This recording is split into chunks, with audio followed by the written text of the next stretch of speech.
some games. I don't know. Now let's watch videos.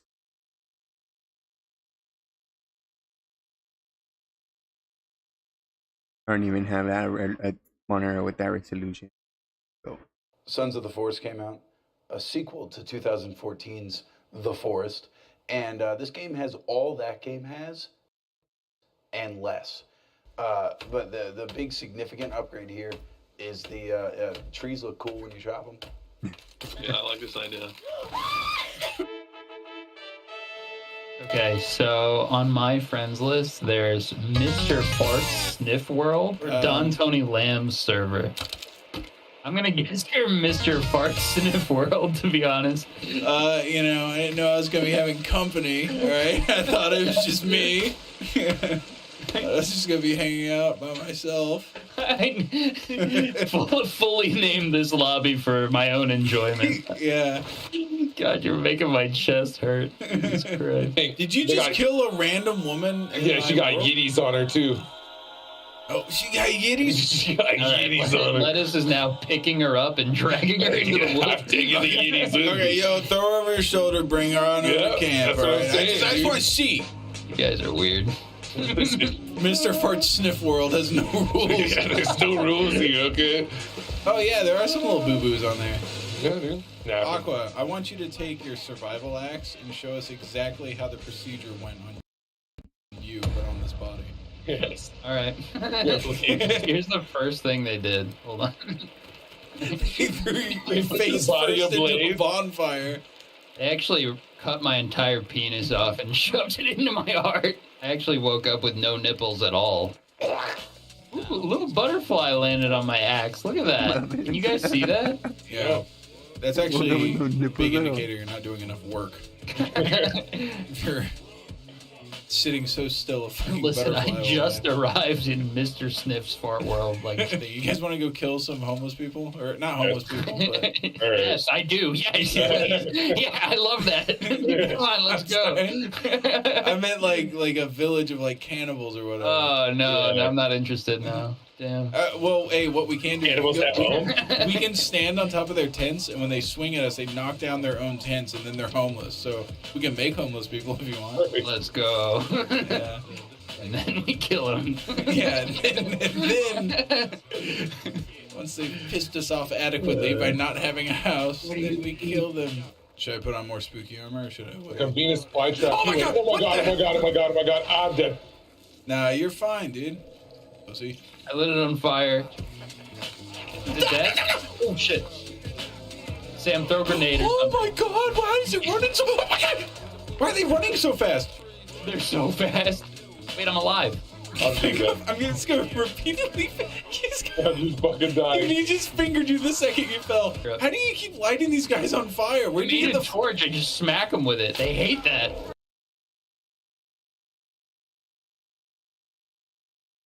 Life or unlimited wealth? Which would you prefer, eternal life or unlimited wealth? How about both? Both. For that, you need the Philosopher's Stone, a substance that can turn base metals into gold and grant you eternal life. The Book of Aquarius contains the instructions for the Philosopher's Stone. Now, although the process can take years, the ingredients are simple. You have them in your home right now. But the Book of Aquarius is derived from many older texts, including one very mysterious artifact, the Emerald Tablet, which contains not only the recipe for immortality, but the secret to everything in the universe. This knowledge has been around for centuries, but has been suppressed. Until now. Medieval alchemists received this knowledge from the Arabs 1,000 years ago. The Arabs got it from the Egyptians 2,000 years before that. But the Egyptians received this knowledge 36,000 years ago, from the most advanced culture on Earth. The Emerald Tablet comes from Atlantis.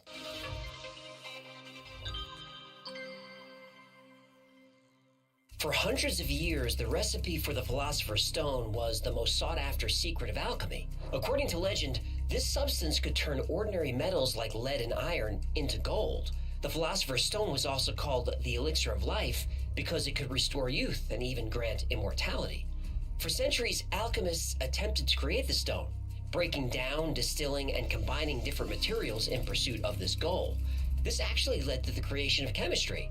Now, this might sound like hocus pocus, but some of the most brilliant minds in history believed in the Philosopher's Stone and dedicated a large portion of their lives in pursuit of it. Some became so infatuated that it drove them to the brink of insanity. Isaac Newton is remembered for his contributions to mathematics, astronomy, and physics, but he was also interested in alchemy. Newton spent the last 30 years of his life obsessed with the Philosopher's Stone. He even made his own translations of the Emerald Tablet, which are still studied today. Holy Roman Emperor Rudolph II brought the best alchemists in Europe to court. Men like John Dee and Edward Kelly were given a private lab and an unlimited budget. At the beginning of the Renaissance, there was an alchemist who, as the legend goes, actually discovered the Philosopher's Stone, and his name was Nicholas Flamel. Now He gave it to Dumbledore. What? Well, he actually puts it in Gringotts' vault, and then Hagrid fetched it for him. Now, I don't think that's... But Voldemort wants it, because he's stuck in the back of Quirrell's head, right? Then Hermione gets them past the Devil's Snare, and then Ron plays Wizard's Chess. By the way, he used the Nimzowitsch defense as an opening gambit. You don't see that much with Wizard's Chess. Now, if you believe in the legend or Harry Potter, Nicholas Flamel didn't die in 1418. He succeeded in creating the Philosopher's Stone, and he and his wife Perenelle are still alive and out there somewhere. Whoa, 600 years is a long time to be married. I guess it is. A long time. Mm-hmm. So very long. A long time. Ever since man realized that his life was finite, the human race has been fascinated with the idea of extending their lifespan, or even achieving immortality. The legend of the Fountain of Youth has been around for hundreds of years, and now we have cryonics, which is freezing a body at the moment of death in the hope of reviving them at some point in the future, or mind uploading, which will transfer a person's consciousness to a computer, and then at some point transfer that consciousness back into a human or part human, part robot body. But it all started with the Emerald Tablet, written by the Egyptian god Jehudi, more commonly known as Thoth. Thoth was one of the most important gods of ancient Egypt. He was worshipped before the age of the pharaohs, so before 5000 BC. Thoth was the god of magic, wisdom, and the moon. He was usually depicted as a man with the head of an ibis. IBS? Ibis. What'd I say? Thoth created writing and hieroglyphics. He wrote the Egyptian Book of the Dead. The Egyptians claimed he invented science, religion, philosophy, and, of course, alchemy. Greeks call him the inventor of astronomy, mathematics, civilized government, and the alphabet. Kind of an overachiever, this Egyptian, eh? Well, that's what's interesting. Thoth wasn't actually a god. He wasn't even Egyptian. He arrived in Egypt many thousands of years ago, and he brought with him knowledge and wisdom from his own country. Which is? Thoth is from Atlantis. Yahtzee! Plato described Atlantis as being divided into 10 kingdoms, each with its own government, its own rulers, and its own purpose. One of these kingdoms was the island of Undal, which was the Atlantean center of philosophy and science. Thoth was born 36,000 years ago on Undal in the city of Keora. Keora was a community of scholars, scientists, and priests. Thoth was trained by his father Thotme, who was a very important figure in Atlantis. Thotme was one of the Children of Light, who were an advanced race that lived alongside humans. The Children of Light provided the human race with science, language, and eventually technology. Some have said these beings were extraterrestrials, or the Anunnaki, or both. Though the Children of Light weren't gods, they would appear godlike to any normal human. But these are mortal beings. They're born and they die, just like we do. Whoa. But if he could die, how was he in Atlantis 36,000 years ago, and then in Egypt 5,000 years ago? I'm getting to it. Sorry, go ahead. I like this story. I thought you would. Anyway, Thoth's father, Thotme, was the keeper of the Great Temple, which means he was a high priest who carried messages to the human race from the Children of Light. Wise were we with the wisdom of the children of the light who dwell among us. Strong were we with the power drawn from the eternal fire. And of all these, greatest among the children of men was my father, Thotme, keeper of the great temple, link between the children of light who dwelt within the temple and the races of men who inhabited the 10 islands. The 10 kingdoms of Atlantis were created by an entity named Horlet, sometimes called the Dweller, and Thoth spent many years with the Dweller learning the art of wisdom. Thoth excelled in his studies and was finally invited to the halls of Amenti. It's there where Thoth is given the key to life, immortality. And he, like the other children of light, can reincarnate every 100 years. Now, as an immortal, Thoth is responsible for keeping the ancient knowledge that he's been taught. Then, a great flood destroys Atlantis, Well, how long ago was that? 13,000 years ago. Oh, and when was the Younger Dryas? 13,000 years ago. Uh-huh. Yet another flood myth takes place during a period of time known as the Younger Dryas. Every culture on Earth has the same flood myth. Anyway, in order to preserve the knowledge and culture of Atlantis, Thoth is one of the teachers sent out to establish new colonies around the world. One of these colonies is in South America. Another is in Central America. Thoth travels to a land the Atlanteans call Kem, but we know it as Egypt. Thoth took with him a tablet carved out of green emerald, though some believe it might have been crystal. Others say the tablet was made of orichalcum, a valuable ancient metal that, according to Plato, was mined in Atlantis. On this emerald tablet, Thoth wrote the secrets of the universe, including the key to immortality. This knowledge would become the foundation for ancient Egyptian alchemy. Now, for centuries, Thoth would reincarnate into different bodies, sharing his wisdom with a select few. Usually, he was born in Egypt, but sometimes his mission would take him to other parts of the world. And that takes us to ancient Greece, where the Emerald Tablet makes its first appearance. The Emerald Tablet, also known as Tabulus Margidina in Latin, is only 24 stanzas of text, but hidden within those few stanzas is the secret to immortality. The tablet is said to have been written by Hermes Trismegistus, who some say is a combination of the Greek god Hermes and the Egyptian god Thoth, or is a reincarnation of Thoth himself. Hermes Trismegistus is the author of a group of texts called the Hermetica, and from these we get Hermeticism, a set of spiritual concepts and practices characterized by a belief in the unity of all things in the universe. Hermeticism has influenced secret societies like the Freemasons, the Rosicrucians, and the Order of the Black Sun. The Hermetic Order of the Golden Dawn is a secret society that emerged in the late 19th century. They used Hermetic principles in their ceremonies, which were said to be magic. The order also drew on other esoteric traditions, including Kabbalah and Tarot. The earliest known mention of the Emerald Tablet comes from an Arabic text dated 1,200 years ago. But this text claims to be a translation of a much older work, which is possibly a translation of an even older text.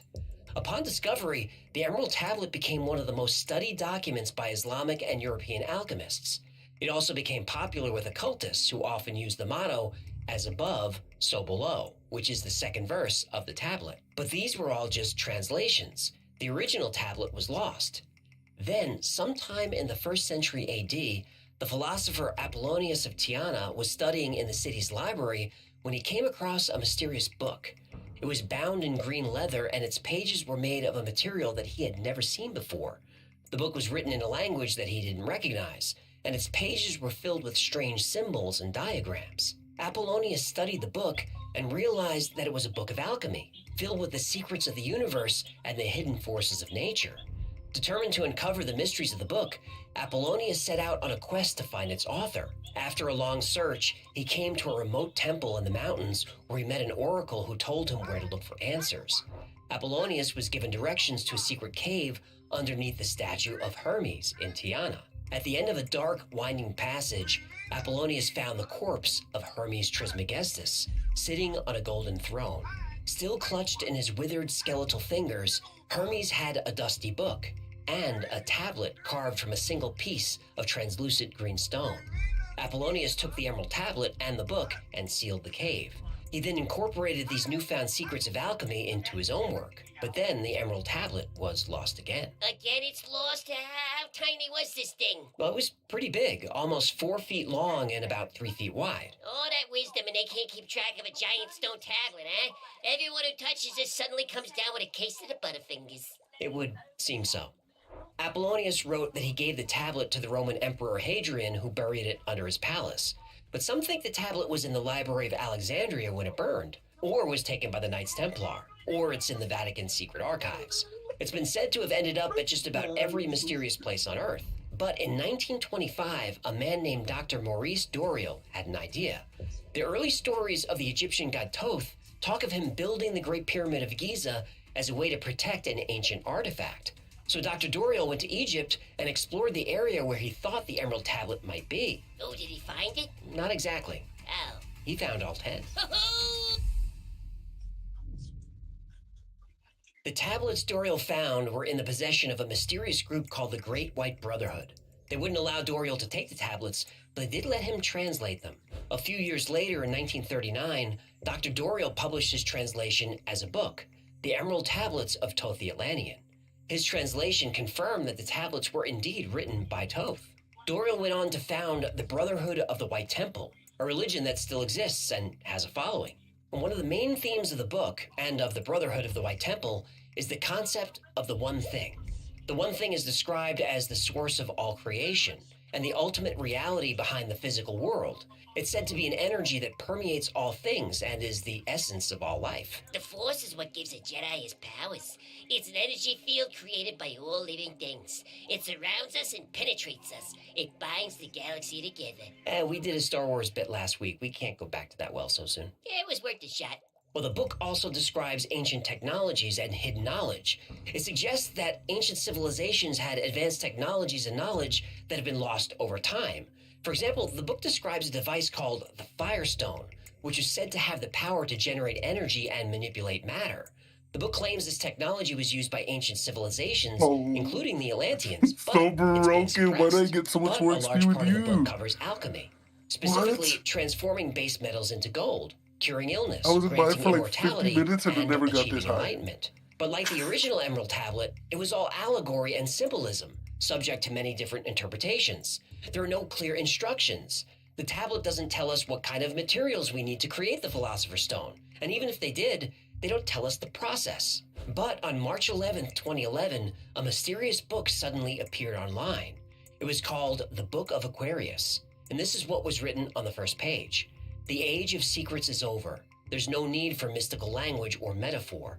This book contains no hidden meaning or codes. Everything is stated plainly and directly. So what the hell does this mean? Well, this means that anyone who wanted to create the Philosopher's Stone now has a recipe to follow, just like a cookbook. The Book of Aquarius looked legit. It's 165 pages and references 49 different alchemical texts that span 1,000 years. It's a long, difficult process, but anyone with the time and patience could do it. And some people did. And what's most amazing about the recipe for the Philosopher's Stone is that it's only one ingredient, and we all have it in us. Oh, in us? What are you talking about? Well, what's the one ingredient we need to live forever? Well, the one ingredient is, 101,000. urine. Oh, come on! I should not have killed you. My guy's spinning. Every time Some we... of the greatest minds in history have tried to find the secret of the Oh, I Philosopher's think I Stone. did kill you. When the Book of Aquarius appeared I don't know on how, online because forum my in guy's, I have my 2011, guy the spinning, so he's anonymous never author shooting. just encouraged forward. everyone to spread it online for free. I He have wrote, to, the purpose of this book No, he's is shooting, to but release he's one never shooting particular forward. secret, which Do has you been see him kept hidden for spinning? the I last have- 12,000 years. The Book of Aquarius contained easy-to-understand, okay. step-by-step instructions for how to create the Philosopher's Stone, Oh, yeah. which, Yeah, if yeah, created yeah, yeah. properly, would grant you eternal life. How much are you The at? author of the I'm at book said that 102,000. all the old alchemy texts using confusing metaphors and symbolism was actually done intentionally. This was an early disinformation campaign, a way to keep the recipe secret, but sometimes, still yeah. make it accessible to alchemists who knew how to decipher the text. And when the Book of Aquarius was posted to an online forum, it was ridiculed at first. There was no way you could achieve immortality with pee, but throughout history, alchemists actually used urine all the time. Thank you, Daddy. The She 16th appreciated century it, or she's Swiss just alchemist Paracelsus claimed that life essence was in blood, in hair, sweat, and human waste. The Book of Aquarius says that the Philosopher's you're Stone doing it while is she's this at life energy, school. You're doing it concentrated for and her? purified. This is the same What, energy are you you take doing in when two you on one breathe, when computer, or you you have a eat, different and computer? drink. It's the energy that powers all forms of life, so it makes sense that it would be found in urine. Ancient alchemists knew this as well. Remember earlier I mentioned the secret society called the Hermetic Yeah, Order bro, of you the really Golden can Dawn? cross-platform. You It had with a the lot of switch, famous good lord. members. W.B. Yeats, Aleister Crowley, Arthur Conan Doyle, and a lot of other names that you'd recognize. Their name, Golden Dawn, is a reference to the only ingredient used to make the Philosopher's Man, I Stone. gotta do this. Golden as in the Use color, Madison as a and counter dawn booster. because that's the best time of day to get it. You have got to be me. Nope. But now with the Book of Aquarius hitting the web, all the secret symbolism and oaths of secrecy were useless. The Book of Aquarius gave specific, step-by-step instructions on how to Yeah, store, it unlocked one boil, of the distill, baseball bitches ferment, for me. I was and like, purify I'm- urine. It would take months or even years, but eventually a stone would start to form. It was all in the book. How to do it? No way, no te van a dejar, güey. You, I didn't even bother. I was like, man, I'm just gonna buy my dude with the long hair, get the cape. I'm out of here. I'm done. Fuck you. Shortly after the Book of Aquarius was published, the anonymous author set up a website at thebookofaquarius.com. I needed 2 more heroes to buy, download a free but I guess copy they of the just... book, but also they were like, participate "Fuck it, in a give it to forum 'em," because where they people do. would try to follow the instructions of the book as closely as possible and create their own philosopher's No, stone. fuck no. And although the stone only required I one ingredient, wish, bro. right, the That would've process been for tight. extracting your The guy life with the armor? energy required patience. Even But, if you I did don't everything even know who he correctly, is, it dude, would so I'm take not that between 3 and 8 emotionally attached to years it. to finish the work. I and wanted the make a Doom stone. guy for And sure. that's assuming you kept your materials free So I from got him and Geralt, contamination, because those two I know. controlled the And in temperature, this pass, and I used want the the correct lizard equipment guy at the correct phase of is- production. A lot I don't could really go want that wrong. much in this Yet pack, a small but determined Well, no, group maybe of that people demon were guy, 'cause giving it's it like, their he best looks like a shot. Oni. Looks pretty The cool. recipe for creating the stone the had 2 lizard major guy, parts. the First, you had to dinosaur guy, repeatedly the distill the motorcycle urine and thing, continually remove and the then Eren densest Yeager, particles. and that's it. The season's Next, not you bad do it lit. all again, but this time, The last one was a little better. no merch plugs now. It would Well, no, seem maybe so. not. I like the bonus Apollonius content. wrote that characterized by a belief in the unity of all things in the universe. Hermeticism has influenced glowing. secret societies like Dude, the I know. Freemasons, And the do we have time Rosicrucians, with this and the room? Order And of the we Black have Sun. so much time The before we Hermetic had. Order of the Golden When did we Dawn start? is a When did we secret actually- society that emerged in the late 19th last, century. vato, They last. used Hermetic principles in Because, their like, ceremonies, I which got were on- said to be magic. The Wait, Order also drew on other yeah, dude, I esoteric got on traditions, just including literally less than a week ago. I got on this game. It hasn't even been a full week that and I've been tarot. playing this game again, Said and a spiritual we fucking concept. got to like. Flood destroys I got on my lives V-Bucks. That's How really long all ago that was matters. that? I got my Yeah. money. 13,000 years ago. Oh, and when was the Younger Dryas? 13,000 years ago. Uh-huh. Yet No, another no, flood I gotta myth do this takes thing place on during a progressive. period of time known as the Younger Dryas. Every culture on Earth has the same flood myth. Anyway, in order to preserve the knowledge and culture of Atlantis, Thoth is one of the teachers sent out to establish new colonies around the world. One of these colonies is in South America. Another is in Central America. Thoth travels to a land the Atlanteans call Kem, but we know it as Egypt. Thoth took with him a tablet carved out of green emerald, though some believe it might have been crystal. Others say the tablet was made of orichalcum, a valuable ancient metal that, according to Plato, was mined in Atlantis. On this emerald tablet, Thoth wrote the secrets of the universe, including the key to immortality. This knowledge would become the foundation for ancient Egyptian alchemy. Now, for centuries, Thoth would reincarnate into different bodies, sharing his wisdom with a select few. Usually, he was born in Egypt, but sometimes his mission would take him to other parts of the world. And that takes us to ancient Greece, where the Emerald Tablet makes its first appearance. The Emerald Tablet, also known as Tabulus Margidina in Latin, is only 24 stanzas of text. But hidden within those few stanzas is the secret to immortality. The tablet is said to have been written by Hermes Trismegistus, who some say is a combination of the Greek god Hermes and the Egyptian god Thoth, or is a reincarnation of Thoth himself.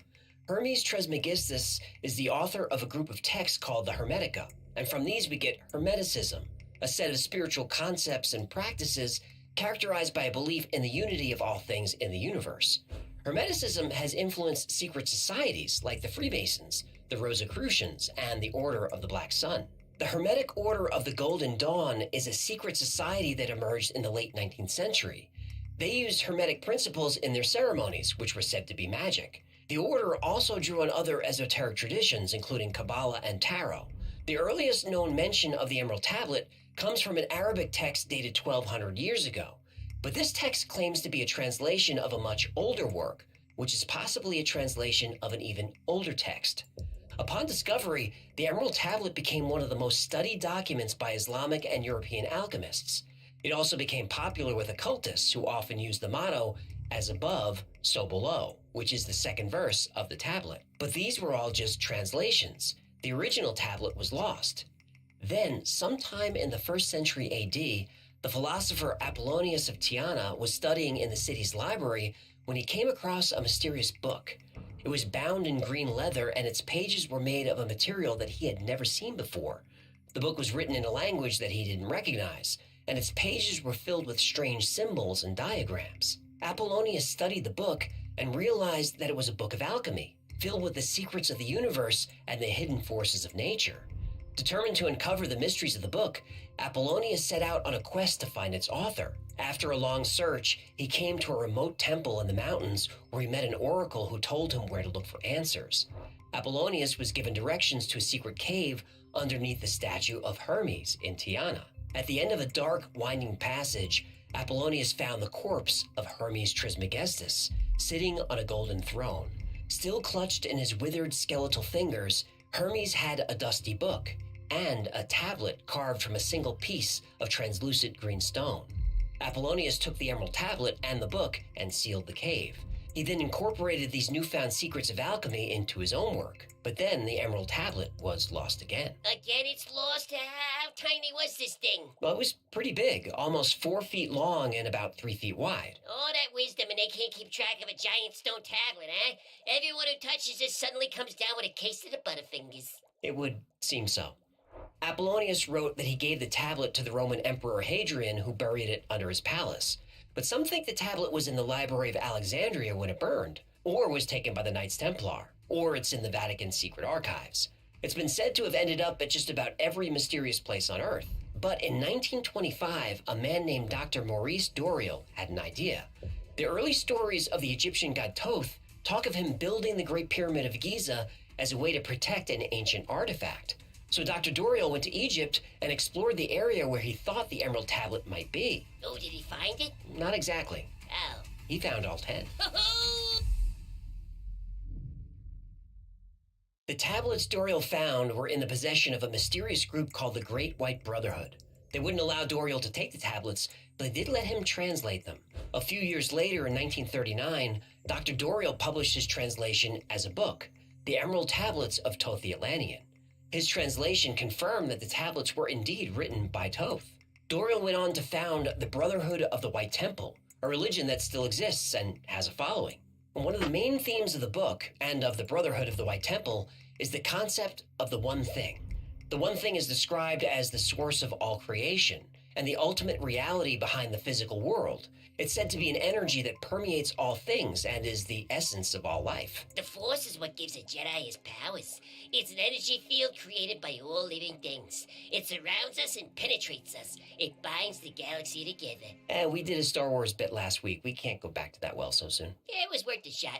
Well, the book also describes ancient technologies and hidden knowledge. It suggests that ancient civilizations had advanced technologies and knowledge that have been lost over time. For example, the book describes a device called Firestone, "Are we going which is said to have the outside?" power to generate energy and manipulate matter. The book claims this What have technology I was used done? by ancient civilizations, including I've the Atlanteans, created but it's being my suppressed. But a large ball. part of the book covers alchemy, specifically transforming base metals into gold, curing illness, granting immortality, and achieving enlightenment. But like the original Emerald Tablet, it was all allegory and symbolism, subject to many different interpretations. There are no clear instructions. The tablet doesn't tell us what kind of materials we need to create the Philosopher's Stone. And even if they did, they don't tell us the process. But on March 11th, 2011, a mysterious book suddenly appeared online. It was called The Book of Aquarius. And this is what was written on the first page. The age of secrets is over. There's no need for mystical language or metaphor. This book contains no hidden meaning or codes. Everything is stated plainly and directly. So what the hell does this mean? Well, this means that anyone who wanted to create the Philosopher's Stone now has a recipe to follow, just like a cookbook. The Book of Aquarius looked legit. It's 165 pages and references 49 different alchemical texts that span 1,000 years. It's a long, difficult process, but anyone with the time and patience could do it. And some people did. And what's most amazing about the recipe for the Philosopher's Stone is that it's only one ingredient. And we all have it in us. Oh, in us? What are you talking about? Well, what's the one ingredient we need to live forever? Well, the one ingredient is, What? urine. Oh, come on! Some of the greatest minds in history have tried to find the secret of the Philosopher's Stone.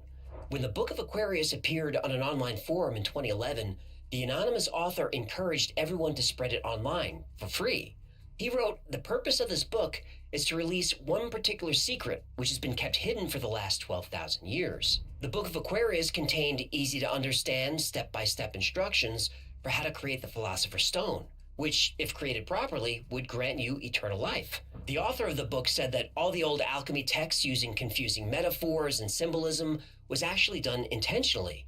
This was an early disinformation campaign, a way to keep the recipe secret, but still make it accessible to alchemists who knew how to decipher the text. And when the Book of Aquarius was posted to an online forum, it was ridiculed at first. There was no way you could achieve immortality with pee, but throughout history, alchemists actually used urine all the time. The 16th century Swiss alchemist Paracelsus claimed that life essence was in blood, in hair, sweat, and human waste. The Book of Aquarius says that the Philosopher's Stone is this life energy, concentrated and purified. This is the same energy you take in when you breathe, when you eat and drink. It's the energy that powers all forms of life, so it makes sense that it would be found in urine. Ancient alchemists knew this as well. Remember earlier I mentioned the secret society called the Hermetic Order of the Golden Dawn? It had a lot of famous members. W.B. Yeats, Aleister Crowley, Arthur Conan Doyle, and a lot of other names that you'd recognize. Their name, Golden Dawn, is a reference to the only ingredient used to make the Philosopher's Stone. Golden as in the color, and dawn because that's the best time of day to get it. You have got to be me. Nope. But now with the Book of Aquarius hitting the web, all the secret symbolism and oaths of secrecy were useless. The Book of Aquarius gave specific, step-by-step instructions on how to store, boil, distill, ferment, and purify urine. It would take months or even years, but eventually a stone would start to form. It was all in the book. How to do it, what the results should look like, what the process smells like. Nobody really tried to make this crazy thing, did they? They sure did. Shortly after the Book of Aquarius was published, the anonymous author set up a website at thebookofaquarius.com. There you could, of course, download a free copy of the book, but also participate in a forum where people would try to follow the instructions of the book as closely as possible and create their own Philosopher's Stone. And although the stone only required one ingredient... Ginkgo. Right. The process for extracting your life energy required patience. Even if you did everything correctly, it would take between 3 and 8 years to finish the work and make a stone. And that's assuming you kept your materials free from contamination, controlled the temperature, and used the correct equipment at the correct phase of production. A lot could go wrong, yet a small but determined group of people were giving it their best shot. The recipe for creating the stone had 2 major parts. First, you had to repeatedly distill the urine and continually remove the densest particles. Next, you do it all again, but this time, remove the lightest particles, which would be a form of salt. This first part would ideally take 3 months, but could often take up to a year. In the second part of the recipe, you combine the salt with the distilled urine and put it on a low and continuous heat. You do that for over a year until it putrefies and turns black. In the next part of the recipe... Wait. What? Can you not call it a recipe, please? That makes it sound like you're supposed to eat it. Well... What? What? When you're done with the process, you do eat it. Ugh, I'm gonna be sick. What's your problem? You're swimming in half the recipe right now. It's not the same thing. I got bubbles. I got filters. Besides, I only tinkle in the back of the bowl. I don't think it matters. It matters. Anyway, you keep heating the black stuff, and eventually it turns white. And then you turn up the heat a little bit more, and the stone turns red. Files. And then you're pretty much ready to go. The book even gives you some guidance on how much you should, I can't. On the Book of Aquarius forums, a community of amateur alchemists emerged. Even the author of the book was an active member and would answer anyone who had a question. People were following the process, sharing tips and strategies. They would discuss how different foods affected their essence. They even posted pictures of their results. This went on for a few years, long enough for at least one person to succeed. Did somebody actually get this crazy thing to work? I'm sorry. Nobody knows, because suddenly and without warning, the Book of Aquarius website was gone. So I can get a different gun, like a crap real. We covered a lot today. The Egyptian god Thoth, Atlantis, the Emerald Tablet, Hermes Trismegistus, Apollonius of Tyana, the Book of Aquarius, and how they all connect to the Philosopher's Stone. But how much of the story is true? Well, a lot of it is, but let's look at the parts of the story that are questionable. First, the Emerald Tablet is indeed a text that's at least 1,200 years old. It is considered one of the most important documents in alchemy. Isaac Newton and many others were fascinated with it and spent large parts of their life trying to decode it. But the Emerald Tablets, plural, that's a different story. All the stuff about Atlantis comes from the book The Emerald Tablets of Thoth, the Atlantean by Dr. Maurice Doriel. And a lot of that information is part of Doriel's religion, the Brotherhood of the White Temple. The Brotherhood really does exist. It even has a lodge in Colorado. And Doriel has a lot of followers. You can find tons of articles and YouTube videos from people who believe that Doriel was chosen to deliver his message to the world. It is a butt coming.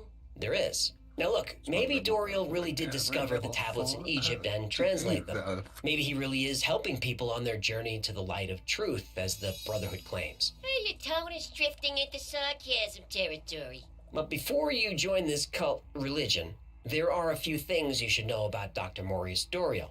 Dr. Doriel's real name was Claude Doggins, and he wasn't a doctor of anything. He never graduated high school, which is amazing because he claimed that he was able to read and write as soon as he was born, and was doing advanced mathematics before the age of 1. Yet no interest in getting a GED, huh? Yeah, I guess not. So no record of him receiving a doctorate. But there is record of him driving a cab. He drove a cab in Egypt? Oh, he never went to Egypt. Yeah, but... His passport verifies this. When he was confronted about the passport problem, Doriel, aka Doggins, said, well, they weren't physical travels, they were astral travels. Doggins wrote a lot about astral travels and other paranormal phenomena. He wrote about UFOs, alien attacks, the nuclear war that he predicted would happen in 1956. And he wrote about human-serpent hybrids living in the Gobi Desert. Lizard people! Yep. Hey, did you know you could buy a lizard people mug from the Wi-Fi store? Use promo code... No merch plugs now. Sorry. Force a habit. Now, his followers will say all the things that Doriel wrote were true. The problem is, his stories were lifted from prominent science fiction writers. For example, Doriel's Emerald Tablets book has passages that match almost word for word passages from the Necronomicon by H.P. Lovecraft. Ooh, that was one of the campfire stories I would read at Camp Greenfoot. Camp Greenfoot? Oh yeah, I was a counselor there in the 80s. Kids love me. Lovecraft is kind of dark for kids, no? I didn't think so at the time, but I'm not gonna lie. Some of those kids, they grew up pretty weird. Anyway, Doriel also lifted ideas from the Shaver Mysteries, which were popular in the sci-fi pulp magazine Amazing Stories. He even wrote into the magazine. And Doriel made all kinds of other wild claims, as most cult leaders do, but there are too many to list here. So he was a fraud? Well, I'm not saying that, but his wife did. What? At a public event, his wife called him out for lying and cheating in front of a whole group of disciples. Hell hath no fury, eh? Yeah, the quote-unquote cult leader divorce made newspaper headlines at the time. Now, even with all this information, Doriel still has plenty of believers. And the Brotherhood still sells all of his books on their website. So, the story of the original Emerald Tablet, that story is true. The actual tablet has never been found, but the text has been around for at least 1,200 years. That's confirmed. The Emerald Tablets by Doriel, well, you can make your own decision, but to me it sounds like yet another cult leader passing off science fiction as his own writing to take advantage of people for profit. Nice work if you can get it. Sure is. Look at G. You censored me. Of course I did. Their lawyers watch this show, you moron. Fair enough. So what about the Book of Aquarius? That one also sounds like science fiction, but turns out it's real.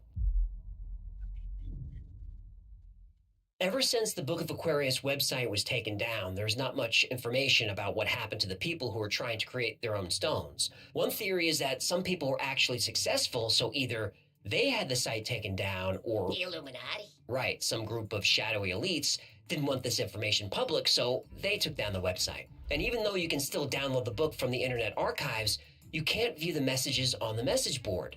Those have been scrubbed by somebody. Another theory is that the Book of Aquarius was a hoax. But if that's true, it's a hoax that took a lot of effort.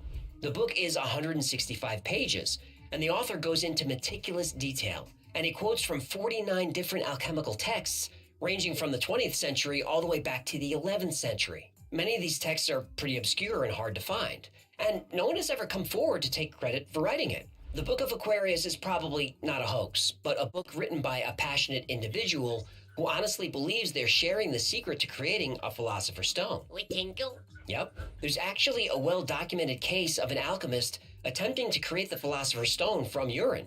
In 1669, German alchemist Hennig Brandt dedicated years of his life to creating the stone.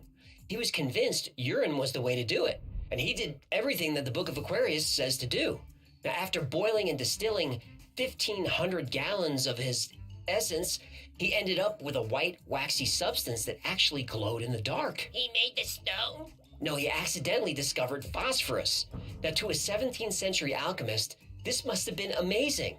Here was a substance that was the product of the human body that was glowing with a life force. Now, Braun kept the recipe secret while he tried to create gold, but when he couldn't get that to work, he sold the recipe to another alchemist. As for living forever, well, it's been reported that Hennig Braun did die, but nobody knows exactly when. Now, of course, legend says that he faked his death, and like Nicholas Flamel, is still alive today.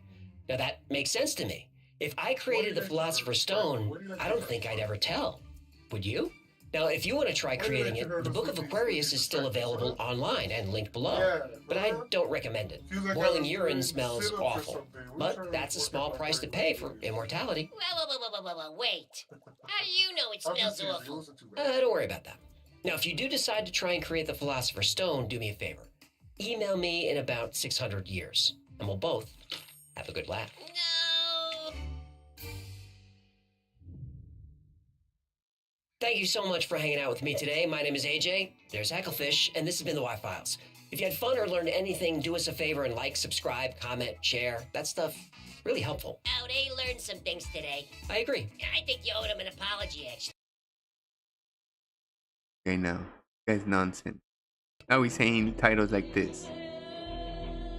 Project Soundboard Music. Scum. I've seen Scum. I have Scum. The game.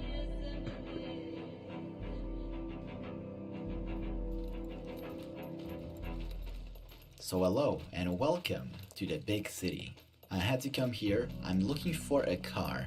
And during the day this place is just way too hot, there's way too many people. So I was like, you know what, let me go during the night and maybe I'll get a little bit lucky.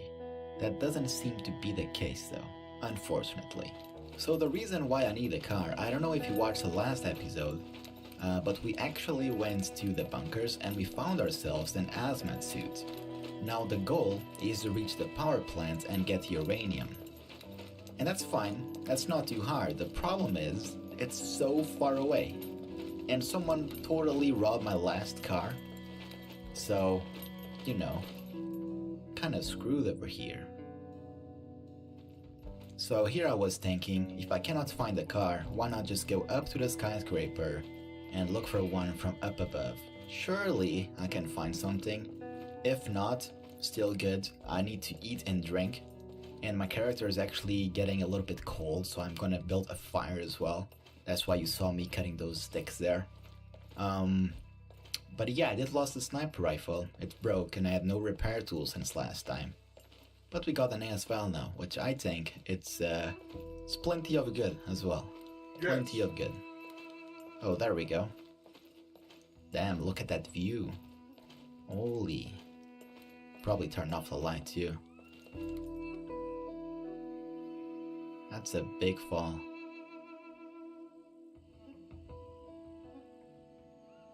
No, I have no idea if it works, if it even has fuel. But we are definitely gonna check it out. I just gotta eat and sleep first. And then I'll go there. By sleeping, I actually mean just resting. It's kinda cool how this game forces you to rest. If you were doing a especially when grow you're like carrying around a in a heavy tent like I backpack have, am. would you have Really interesting stuff. It's an super extra immersive exhaust too. fan blowing air into it? But yeah, Or no? gotta Or take just down the open up? fire Because these have like and little get vent down there. windows that you and I can gotta open eat and then the too. air I gets almost sucked into there. forgot. I have What no would you idea do? what it is. I think it's canned I sugar. would, one I would percent? have a fan or What I do got. that. What you're saying? The vent? The Oh, vent. God damn it. But Well, is there so I don't any have the airflow But in there? I have got There is, but you can see the tent is being like If sucked, this like works, está chupado. I am Huh. an So I feel like it's not absolute getting legend. Like Enough vacuuming? air in. So, Yeah, it's here's vacuuming, the plan. exactly. Sí, So güey, it's abre right la- now, Now we like are it's sitting not in the enough. supermarket. Now the supermarket I would open has a one, lot yeah. of food. No, I already have Comes one down here open and quite it's a lot. still doing that. So I So left I'm my thinking backpack there, and this is like I might taking have it to put like straight an out actual of my Tarkov book. extra Leave a backpack fan laying thing. around. Yeah. wait inline for fan someone thing to to check push it it out, in as well to and get then it shoot him. make Yeah. it more And Air hopefully circulation. equilibrium. That's gonna Yeah, better work. circulation. T. That be Oh, there we go. That only took like an hour or two? I have no idea. He has a car. It actually looks like the same car too. I mean, He has some zombie problems though. Is he dead? Oh! Holy crap. That thing almost hit me too. Jesus. I think he has a 50. Yeah, that's a 50 cal right there.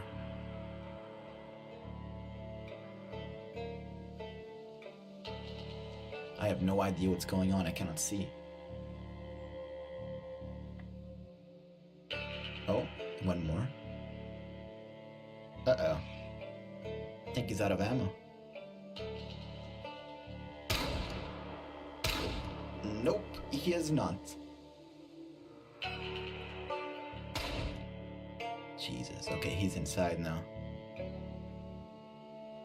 I don't think, I'm actually not too sure if I'm gonna be able to see him unless he's like directly in front of me. It's just because of the way things are in this game. If you cannot see something, you won't see it. And I think that's how they balance the PvP to avoid the third-person camping. But, I mean, that's a big bait, right? Big backpack right in the middle. I will definitely pick it up. Oh, there we go.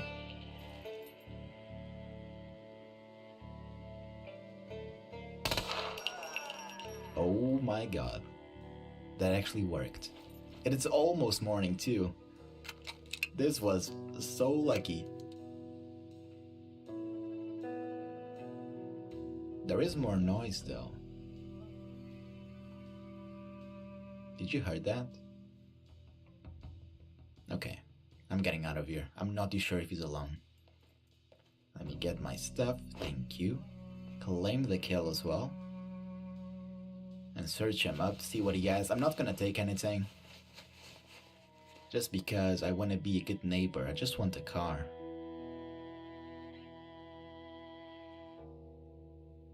Oh, is that a... What mask is that?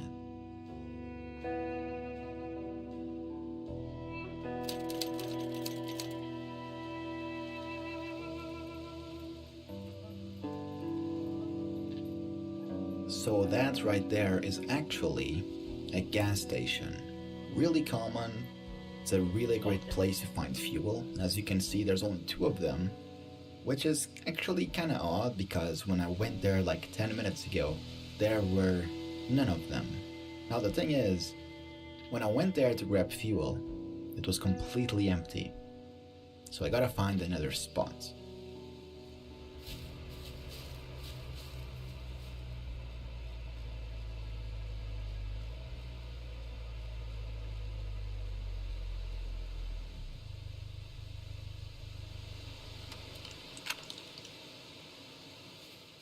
So when I came here, I actually did not check the map. I was just coming, driving. I thought this place was like an oil refinery.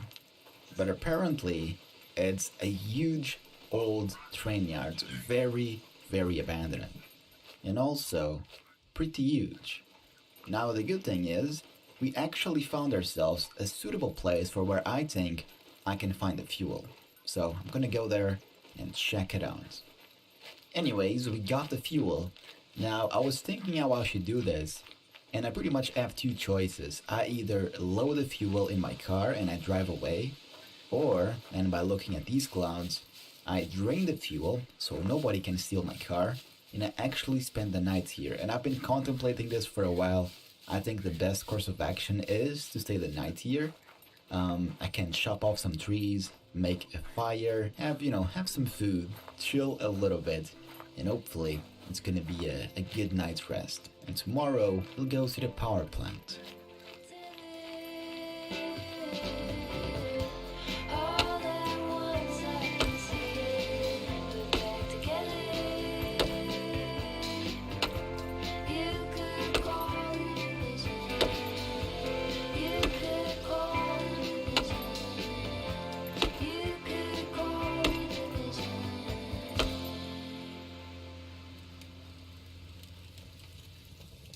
So here's a crazy story for you guys. So last night, my girlfriend and I were out in the local bar just, enjoying some music, and after a few drinks, I realized my phone wasn't in my pocket. Now, this is pretty usual for me, I'm always losing my phone, so I checked the table, the bar, the bathrooms, even the car, and I couldn't find it. So I told her, let me use your phone so I can call mine. Nothing answers, but after 2 rings, someone did, and they gave out a clown evil laugh. Really scary stuff, right? They didn't answer again, and I eventually gave it up as a lost cause and headed back home. Crazy part is, I find my phone laying on my nightstand, right where I left it. So I am either daydreaming or I am pretty sure that I've just heard the gunshot in the distance. Nope, I can definitely hear the walking. I think that's the same guy. Oh, that is just not cool, dude. I absolutely hate clowns, and he's the evil clown of them all. I have no idea what he's doing. But I can tell you this though, this guy is scaring the crap out of me.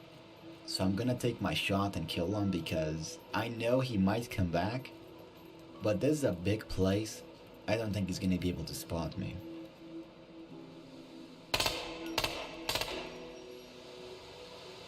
Yeah, man. Rest in pieces.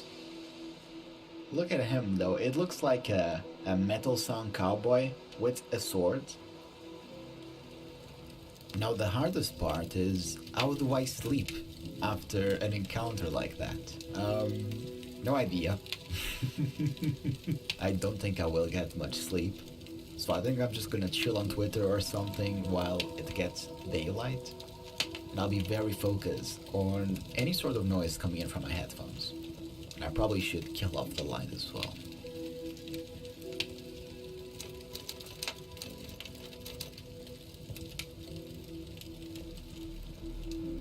Drive until you see the red trees and then keep driving some more. That's pretty much the easy way to get into the power plant. However, we have to be really smart about this. Now, I will have to leave my gear here. I can't simply take everything, especially my clothes. Once I put the hazmat suit on, I cannot take them in. So, I'm gonna build myself a chest and then bury it underground by making a stash. And then, we'll go to the power plant.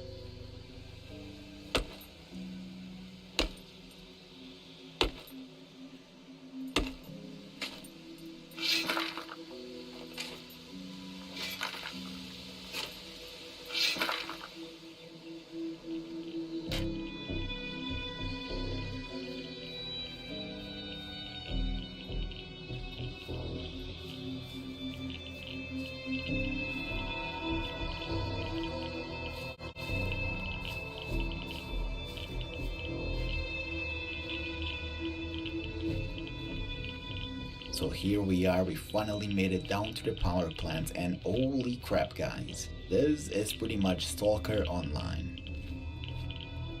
Oh, there's more too.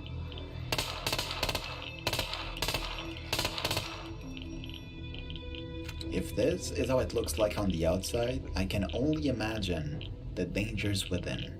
And also, the goddamn creepy noises that the game makes by itself, with absolutely no music turned on either. It's absolutely creepy as hell. Now you gotta be quick about this. I cannot eat or drink while I've got my hazmat suit, so I would say we have like 2 hours tops before I start dying.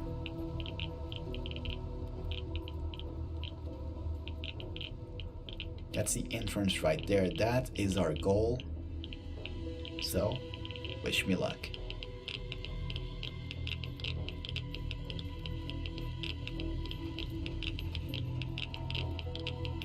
I have totally underestimated this place. This is a goddamn maze.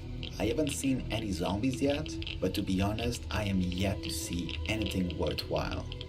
It is so huge, I feel like I've been to the same place more than one time already, and everything looks the same too, so it is very hard to get my bearings here. You get these long halls and As you can see, a lot of loot, but this is not what I'm here for.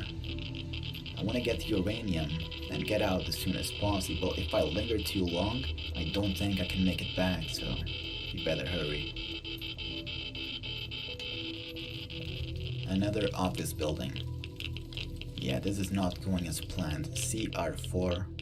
Yeah, that is not what I'm looking for. I need to see the boiler room. Now look at this. We found the control room.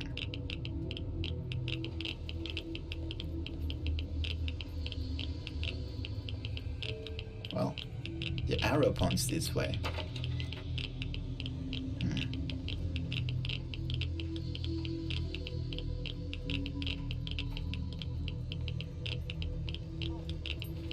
Did you hear that? I just heard like a crying baby. What the hell? Okay, we found the first one. I'm gonna crack it open.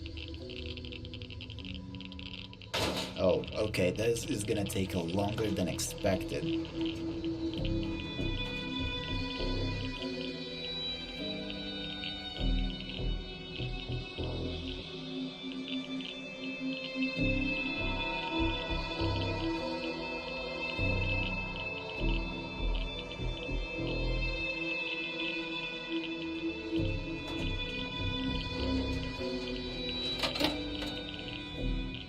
There we go.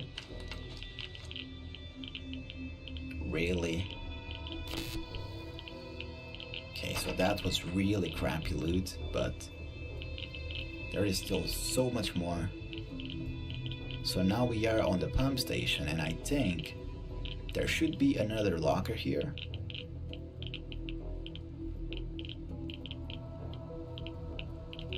The crazy part is I'm yet to see any sort of zombies inside. Which, I mean, if they can survive here, why could I?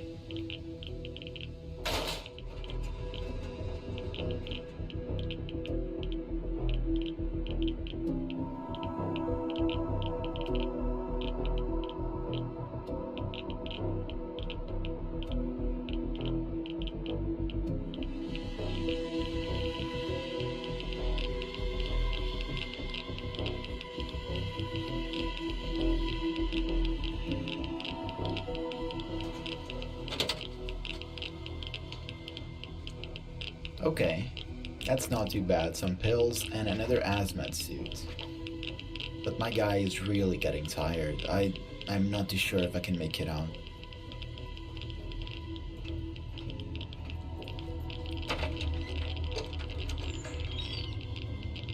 Damn it, I do not want to go there. I can't even see my flashlight. This is actually creepy, man. Oh, there we go. I can see my flashlight. What do we have here? Oh, it's the reactor. Holy crap, that's where it blew up.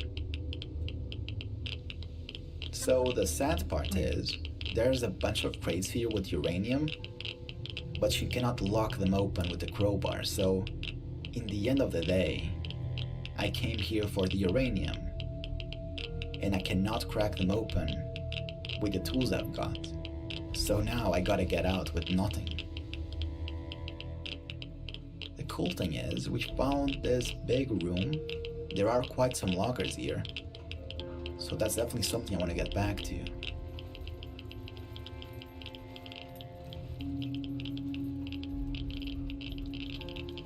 My guy is so tired, he can barely walk up the stairs anymore. Jesus, man. For the first time now, I don't think I'm gonna make it. He's already starving and dehydrated and super tired.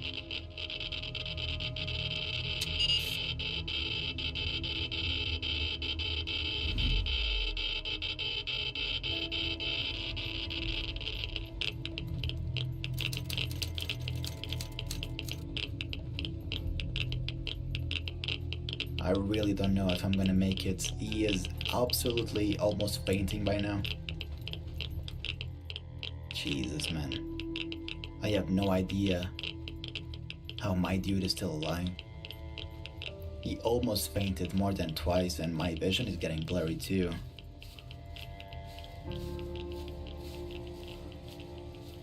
Come on, man. You got this. I had to lay down a little bit because he really needed to rest. Every time I walk for a bit, I just instantly lose stamina. Well, that worked out really bad. As you can see, my vision is totally blurry. I'm pretty sure I'm gonna die. I cannot find my car anymore. I believe someone took it. Maybe it was the crazy guys with the skull masks. I have no idea. But I'm gonna end the episode here. If you wanna play on the same server I am playing, which I do play pretty much on a daily basis, I'm gonna leave the link down below and you can check it out for yourself. I really want to see you guys there. But until the next time, have a good one. Play signing out.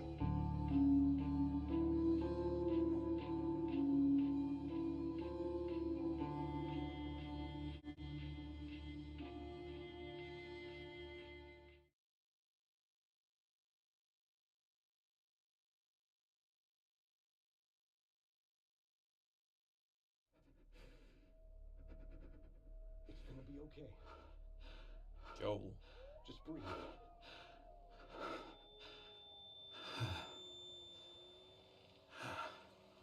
Are you hurt? No. Good. Remember the cave? Go there and hide. I'm gonna look for Mike. Joel, Mike. Okay, Mike is No gone. way. I'll never get there alone. You will. Just keep the radio on. I'll tell you what to do. Right, we got a radio, so that's cool. Joel, Mike, and me. All right, 3 dudes in a I don't know, in the woods.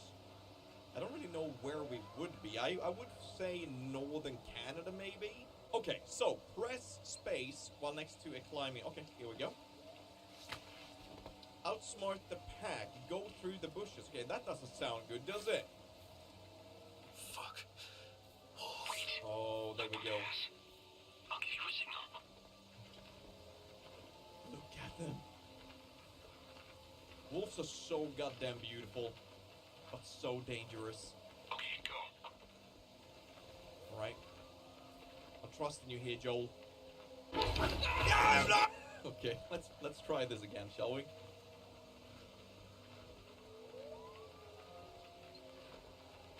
Calm, smooth, everything is okay. They passed. Let's move.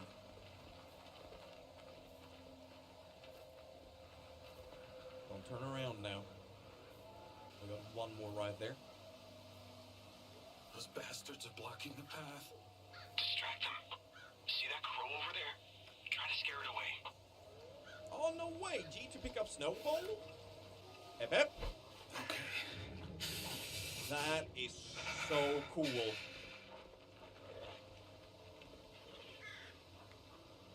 That we can distract them like that. It gives me a little bit of Splinter Cell vibes, to be honest. You warm yourself up in the cave. Oh, Joel, we There's got a nothing problem. I can use to distract them. No Joel? snow. Never Oh, mind. did you hear that They went howl? away. And Joel is not answering. Okay, let's do this. Oh. Oh. Stay still. Jesus Christ, dude. Oh my God. You have to. Dude, bears are so goddamn. Oh. Come on, come on, come on. Oh, wolves as well, dude! Look at that, look at that, look at that. Okay, here we go. I can't, Mike. Are we safe? Joel, I can't hear you. Joel? Okay, so is that Joel actually kicking the bucket, you think? What did you say? F. Flashlight. Alright, here we go. Let's go further in. Let's worry about Joel later on. Right now we need to worry about ourselves. First drink something, then think. inventory. We can do that. Some items in your inventory can be assigned to quick slots. Roger that. And drop the item into the chosen quick slot. Alright, let's try this. There we go. So we got crafting as well, which is cool. We got status and journal. Look at that. We got wetness to it, cold protection, and wetness protection. That's so neat. Great. It's empty. Pile. Yoink. Yoink. Refill canteen, look for water. We can do that. Didn't we see anything drop in here? Yeah. Or dripping. Here we go. Let that drip. I can hear water somewhere. Ah, yeah. Here we go. Oh. Oh no. Man, you scared me. Oh. Sorry. I think I'm still in stealth. No, Joel. You know what? Fuck you, dude. I need to catch my breath. Scared the living crap out of me, dude. Mike? Can't see anything in this weather. We need to wait till morning. Okay. So, then what? We need to rest and eat. Right. Fire. I can make a fire. You taught me how. Great. Make it somewhere nearby. And check my backpack. The rest should be just lying around. I think that's enough. Roger that. Let's just drink a little bit first and fill up on everything that we need. There we go. Well, rooted. Let's see if we can fill this up again. Always keep it topped up when we're close to a source, I would say. It seems like we cannot. So let's try to empty this. And then we can fill it. Alright. It would be great to have an option to actually be able to fill it, just if you're able to. You know, even after one sip. Alright, let's see what we could craft here. So now we have the crafting tab. You can...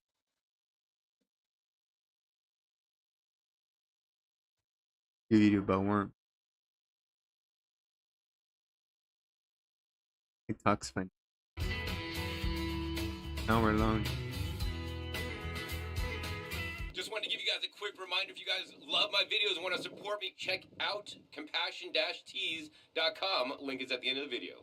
All right, this is John Colo with growingyourgreens.com. Today we have another exciting episode for you. Check it out, man. It's still the winter time for you guys, but guess where I am in the world? I'm here in Puerto Rico. Puerto Rico is a territory of the United States. No passports needed. I want to encourage all you guys to come visit Puerto Rico. It's an amazing place. The people are so nice down here, and I'm having a great time when most of you guys are freezing.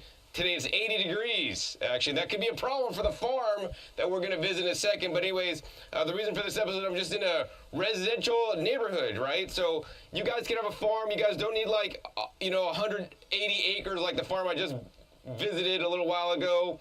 You guys can have your own farm in your house, right? Even without a lot of space. I have other videos where I show this guy who had a farm in his apartment growing microgreens. Check the video down below where he uses just 16 square feet of space in his living room to grow microgreens that can net him over $100,000 a year. Now this business probably won't make you as much as microgreens, but this farmer, if he was fully ramped up in production and depending on how much volume he's selling, he could make between $60,000 to over $100,000 in 1 year if he had everything sold. So, that's the monetary claim. I'm not saying he makes that. I don't know what he makes. But here's the thing, right? I mean, making the product to sell is the easy part. Finding customers is the hard part, and that's what he's working on, right? This business has been in this location here for the last 5 years, and he has regular customers. Maybe we'll even get to visit one of them. Big farmers, small farmers, and even just residential that he's now breaking into. And I think he had a smart, situation where he went after bigger farmers first because he knew that they would be the repeat customers and that a person buying at retail may or may not rebuy it.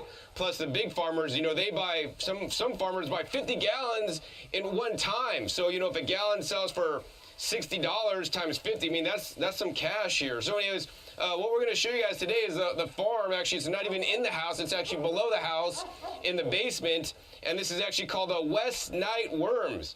And what they do is they literally have a worm farm in the basement. So anyways, let's go ahead and take you down into the basement and show you guys the worms that are growing on. All right, so this is unlike any farm I ever visited. Literally, this is in the basement of a house. This is basically an unfinished basement. And it's approximately 1,500 square feet total, but only about 1,000 square feet are in use. So, and in this farm, what they're growing is actually they're growing worms, but they're not actually selling the worms necessarily. And they're not even selling the castings, which is actually, to me, the most valuable part of keeping worms is the castings. In this farm, actually, they're maybe making something even more valuable that's even easier to make than the castings, right? They're making the worm elixir. So let's learn about the worm elixir here today at West Night Worms. All right, so this is West Night Worms, and this is the farm here, and what you're gonna see behind me is basically all these containers that are custom constructed to house the worms. So literally these are worm homes, right? And what they are, they're just big bins. There's 20 of these, and all the standard size bins are about 2.5 feet by about 9 feet long, and then there's a few smaller ones that were like, they made at first, that are, I don't know, maybe like 5 feet long.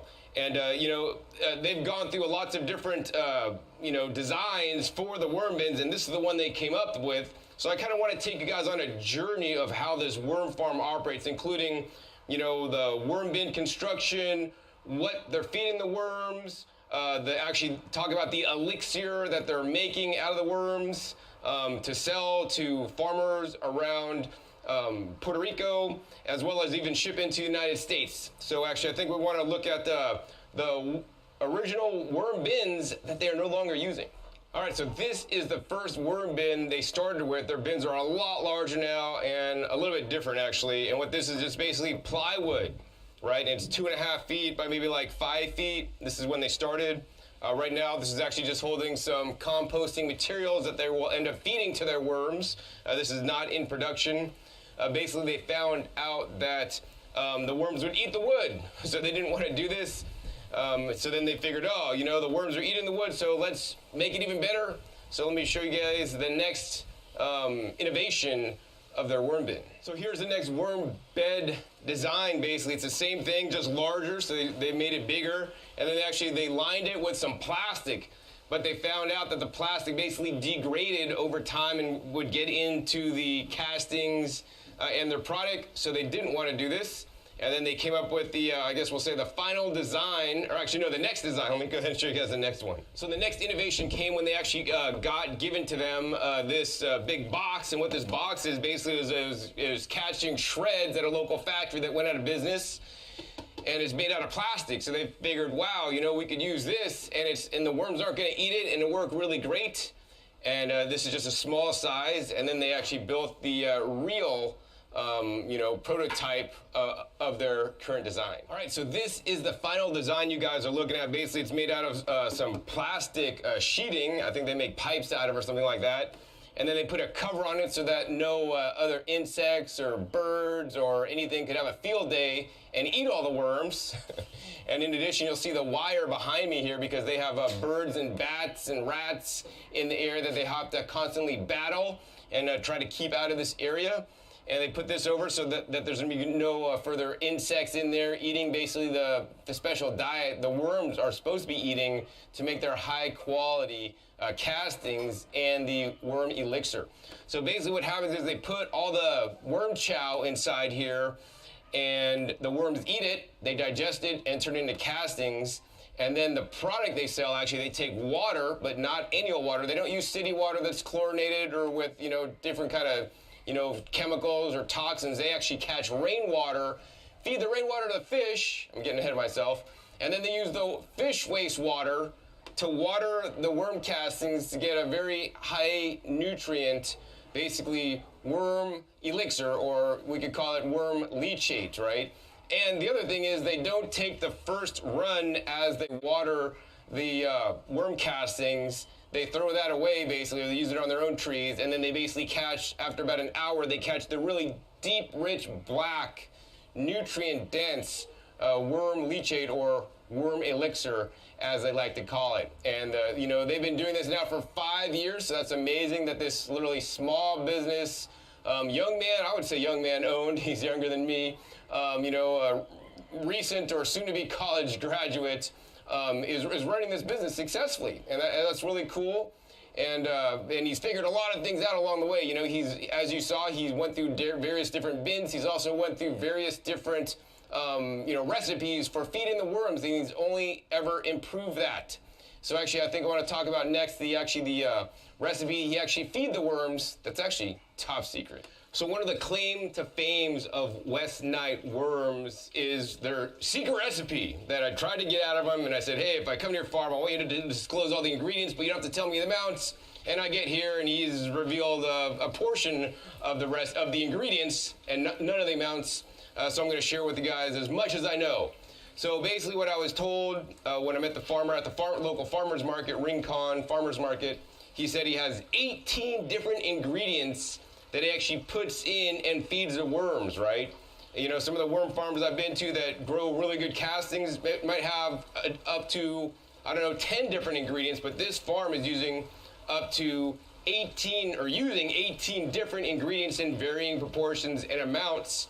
And I was also told that he's using like real whole produce, right, to feed the worms. And the reason how all this came up was, I guess he was in college and he had a biology instructor that said, hey, we got 3 tests, or 3 final exams or something, in the class. But if you do a project, right, you can only have to take 1 test. So then he came up with this idea to like have a worm farm, and he submitted that to the instructor. And the instructor said, you know what, that's a great project if you're in high school, but that's not good enough for college. So then he had to go back to the drawing board and figure out, hey, what can he add to this project to make it even better? And then because the instructor's English, and he's bilingual, Spanish and English, he started researching in Mexico, like different things about worm castings and nutrients in crops, and found that each different plant or vegetable has different nutrients in there, and then when you feed them to worms, that's going to make a different kind of worm casting or, worm elixir.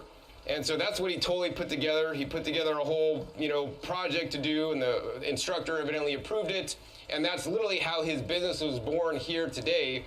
And so he really prides himself on feeding the worms like full produce and different ingredients to get the highest quality, and most amount of nutrients actually in his worm elixir, as well as the castings. Now, I haven't tested the castings personally because some castings that I've used have actually doubled my pepper harvest, and I don't know that his worm elixir will do that.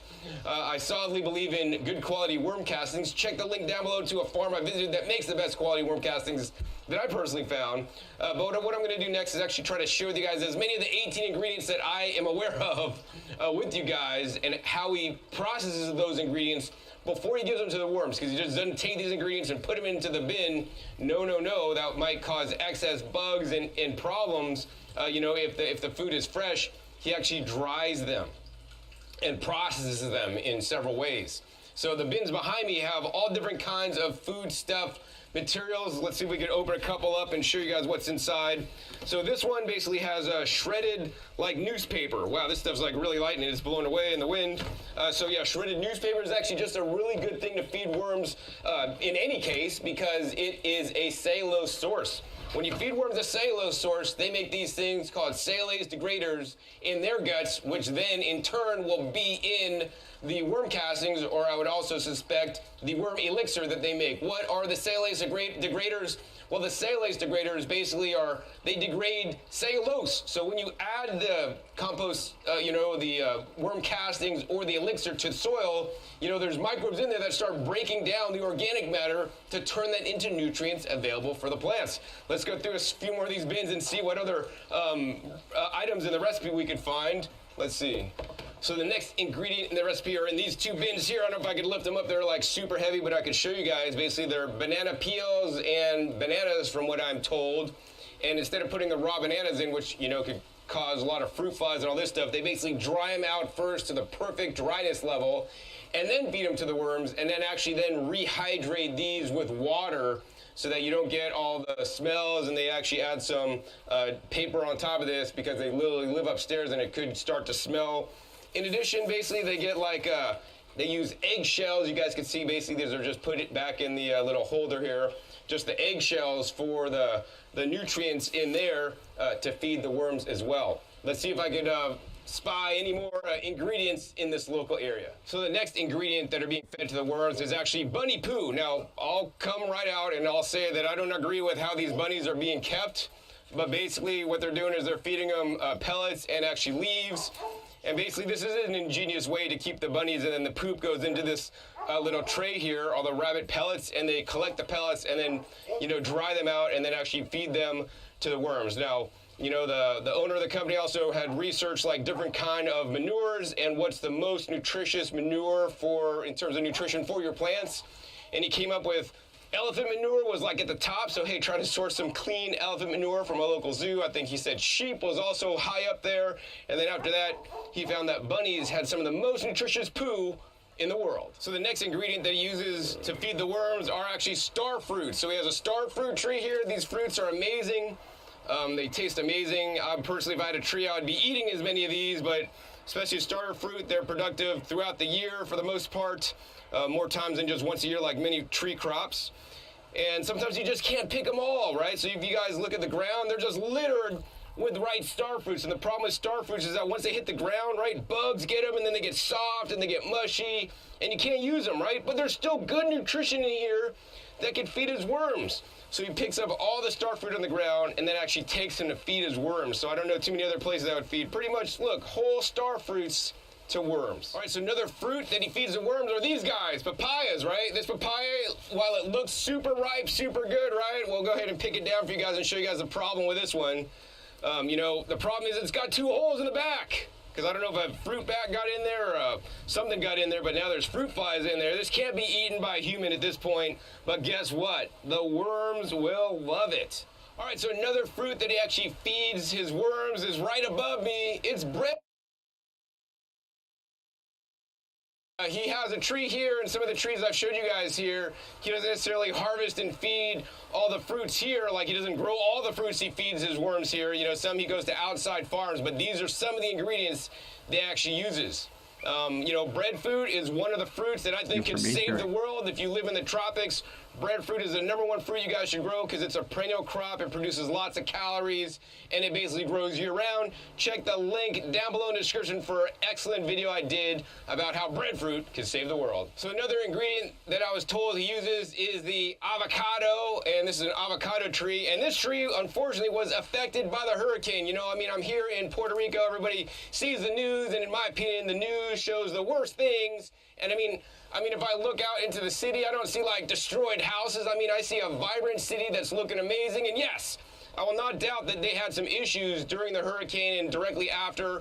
You know, he lost a lot of his worms, actually. His farm he lost because he could not get water and could not get food. And so he lost, it set him back, you know, a number of years, about over a year ago. And likewise, you know, a lot of the farmers I've talked to, they may have lost anywhere between 20% of their crop to 40%, 60% or more, just depends on the crop. But this place looks amazing, like nothing really happened. So that's the testament of the Puerto Rican people, you know, to basically resilient to this. And it looks like to me that this avocado tree is resilient, because if you guys look over there, this tree was standing straight up, right? It tipped over, went over the fence, they basically cut it off, and now it's reshooting actually to the main leader's trunk right here into an amazing tree just after a little bit over a year, right? And yeah, so anyways, that's one of the ingredients that limited what's happening here in Puerto Rico. I think I have maybe a few more ingredients to show you guys, and then I'll share with you guys actually how they process some of these ingredients before feeding the worms.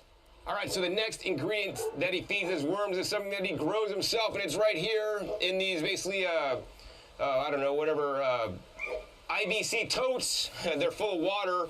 They're full of fish down below, but up top he has all these greens growing. I don't know this plant or whatever, but basically I was told that this plant could be eaten as a salad, and some people actually eats this, like just the little leaves. Maybe we'll go ahead and try one. I mean, it tastes all right. But basically, I like the taste, but guess what? So do the worms, and he'll feed this whole root structure and everything, and all the roots have actually beneficial microbes from the fish down below. He'll feed them all the greens. Let's go ahead and make sure this guy goes back in properly.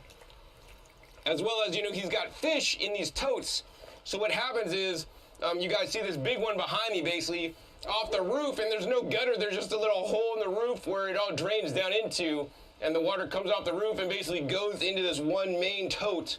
And then that tote overflows into that one, and then it goes into this one. So this water he uses to actually hose down the worms and give them their moisture, and also ends up in the worm elixir that he generates. All right, so I want to give you guys a warning before I go on. Don't eat that green stuff that I showed you guys that I said was edible. Really burned my mouth. Hopefully I'll still be waking up tomorrow. Anyways, the next ingredient I want to share with you guys is actually this guy. And this is basically the corn cob and the corn husk there. But he does not feed the corn itself. It is too hard for the worms. But he doesn't just take this and chuck it into the bin. Of course, all the ingredients are dried, but then they're put through a next step, which is one of these guys. And I know you guys have never seen one of these before. It's basically half of a 55-gallon drum. If we take the top off, what is inside here is basically looks like a string trimmer, right? So it's like a string trimmer that's made from a motor from like a washing machine that spins very fast with like this industrial cord. So it's basically like a shredder, and that they basically put the top on so it's not dangerous. They put the newspaper, the corn, whatever in there. It basically grinds it all up into small particle size, which is perfect for the worms, right? We don't like things that are too huge, and the worms don't either, so this is the excellent way that encourages the worms to be able to eat all the food faster, and more importantly, make their castings and make the worm elixir quicker. All right, so I've got a few more ingredients I got out of them to share with you guys. One is which of this guy right here. Basically, this is just coffee grounds, right? So that's an excellent thing to feed the worms. And then we have another one, which I don't know what it is. It's unidentified fruit, flying object. So yeah, I think that's all the ingredients that he'll allow me to share with you guys. I don't know how close we got to 18 or not, and then we don't know the exact proportions he uses either, because that's proprietary, but at least this gives you guys a good starting point of some of the fruits and vegetables he uses here. But of course, he locally sources his fruits and vegetables, so obviously if you're in Maine, you wouldn't want to try to feed them plantains and bananas and avocados, because you guys can't get those. You want to feed them other things that are local to you. So, this is a locally made Puerto Rican produced product here in Mocha. All right, so I found out 2 more ingredients for you guys to share. Let's see, Granada, which I don't know what it is exactly, and Corazon, which I think is in the Anones family. I know the tree does take 10 years to produce fruit. Anyways, what you guys are looking at now is a bin, and basically how they start this bin is he started with worms from actually Uncle Jim's worm farm in the U.S., so he shipped them the red wiggler worms here. And even in this, basement, it stays between 75 to 90, and the red wigglers don't like it too hot. So he does not have them in the sunny part. The sun doesn't hit like this bin, which is actually the closest to the edge, so it stays a little bit cooler. And then the way he cools down the worms, because that can be a big problem if they get overheated, he uses the water from the fish that you guys saw to basically cool them down. How this whole bin starts, because this is a 9-feet section, he starts at the very top, and he basically will put some of the compost or the castings with the worms in it from a previous batch, and start here and let them get happy. And then basically the next section he'll add some of his food or his recipe mixture down here, and then he'll keep adding more until the whole bin is filled up. And at a certain point, once the bin is what he calls mature, which means it's actually broken down to a nice texture and there's no big food chunks or food particles, right? Then he'll start farming this for the elixir or the leachate. So basically he takes a hose that I saw connected to the fish water that you guys saw a little bit earlier. He takes a hose and he basically sprays this down, right? And as he sprays it down, what happens is this basically will literally leach out, or he'll create a tea literally by running the water through all the castings and basically run out all the nutrients, which includes, different minerals as well as beneficial probiotics or beneficial bacteria that can be helpful. And then he'll water this and he'll let the runoff run off maybe for the first minute or two or even a little while, and then he catches that, and then that he uses for his own personal trees and whatnot on site. But that's not the stuff he collects to sell. He collects the stuff after it's run off, just the light stuff. Then it starts running really dark black. I mean, this is some really rich stuff. You know, looks not like the leachate that I've normally seen. It's like super, like almost like a Coke color, right? I'll show you guys in a little bit. And then basically he collects that down through this gutter system that goes to the end that then goes to a bucket. So let me go ahead and show you guys that real quick. Okay, so I just learned like the leachate that comes off initially when he waters basically goes into the bucket, and then he'll basically refeed that again into the worm bin. So we're only feeding like the top here a little bit at a time.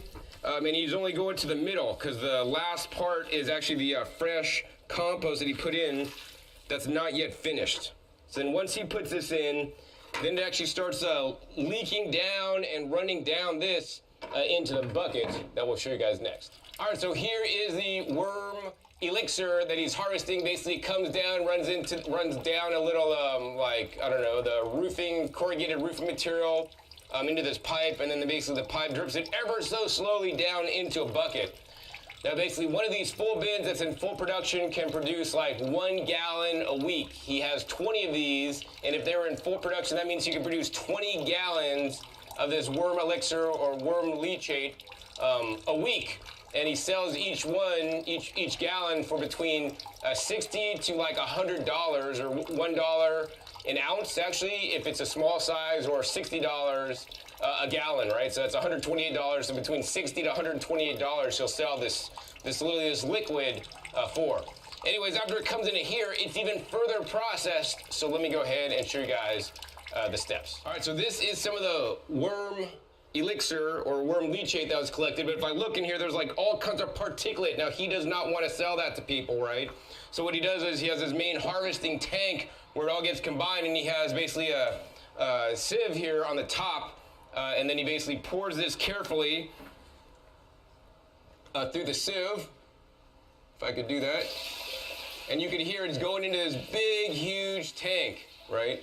Now, once it's in this big tank, then he'll basically tap it off the bottom of this tank, which actually is probably going to blow out at me super fast. We're going to try to just do it super slow. Once it's in the big tank, then he basically, he'll take some of it off because it's been filtered once, but that's not good enough. He's going to filter it again. So let's see if I could open this very slowly because it's going to blow out due to all literally the pressure from this tank. Oh, not too bad. It's just kind of shooting out, as you guys can see. And then basically he'll fill up another bucket, and then he'll filter it again to make sure you don't have any fine particulate. So the next step is he'll take this bucket, and then he'll basically pour it into another filter, which is actually just meant for oil, which actually even has a smaller hole in the sieve. And we'll pour this through there. Then he'll go into one of his main tanks that he does harvest from, and actually fills the next step, which is the next filtration step. So we're going to go ahead and take you guys upstairs to the bottling area to show you guys that. But before we do, actually, I want to show you guys some of the equipment that he uses, not to make the liquid elixir or leachate, but actually to harvest the castings. So he's built a few contraptions basically to get the castings out after he is ready. And so this is what he's constructed here. I mean, this is just like the innovation here in Puerto Rico when you don't have all the things at the Home Depot and you can't buy them, like making that shredder and come up with this. And this is a unique design for a trommel I've ever seen. It's basically using some bicycle tires, right? Like a, I don't know, 10-speed bicycle. And he basically cut a hole in a section of it and took out some of the little spokes here so he could actually fill this up inside here.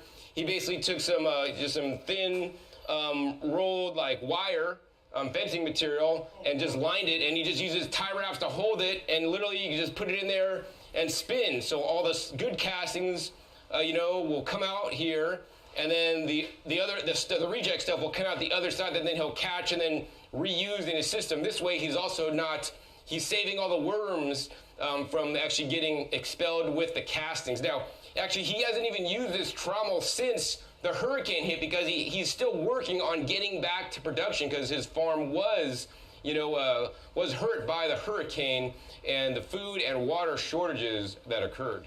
All right, so what he has been using to sieve out his worm castings is something like I made. This could be made a little more heavy duty, but basically just 4 pieces of wood with some screen that's stapled to it or nailed to it, and he just shakes it, and then out of the bottom, he'll get his worm castings, which is actually, to me, these look a little bit dry, but they're actually nice worm castings. I can tell this is actually worm poop I'm holding, so I'll be sure to wash my hands after this. But the worm castings, to me, are probably the most important, valuable aspect of the worm operation, I mean, he sells the elixir, which on a financial level is a lot easier to generate because literally he's taking, water and adding it and basically selling water with nutrients and some of the beneficial bacteria in there, whereas the castings really hold, additional nutrients as well as the bacteria. So if you bought castings from him, for example, you could brew your castings in water with some other different ingredients and increase the microbial population and once again leach out some of the minerals that can be used to increase the health of your plants. Here's a holding area for castings or the output of the worm bins that he needs to still filter out. So now I'm going to show you guys the final step of making the worm elixir here. So basically what you saw went into that big barrel there, goes into this tub here.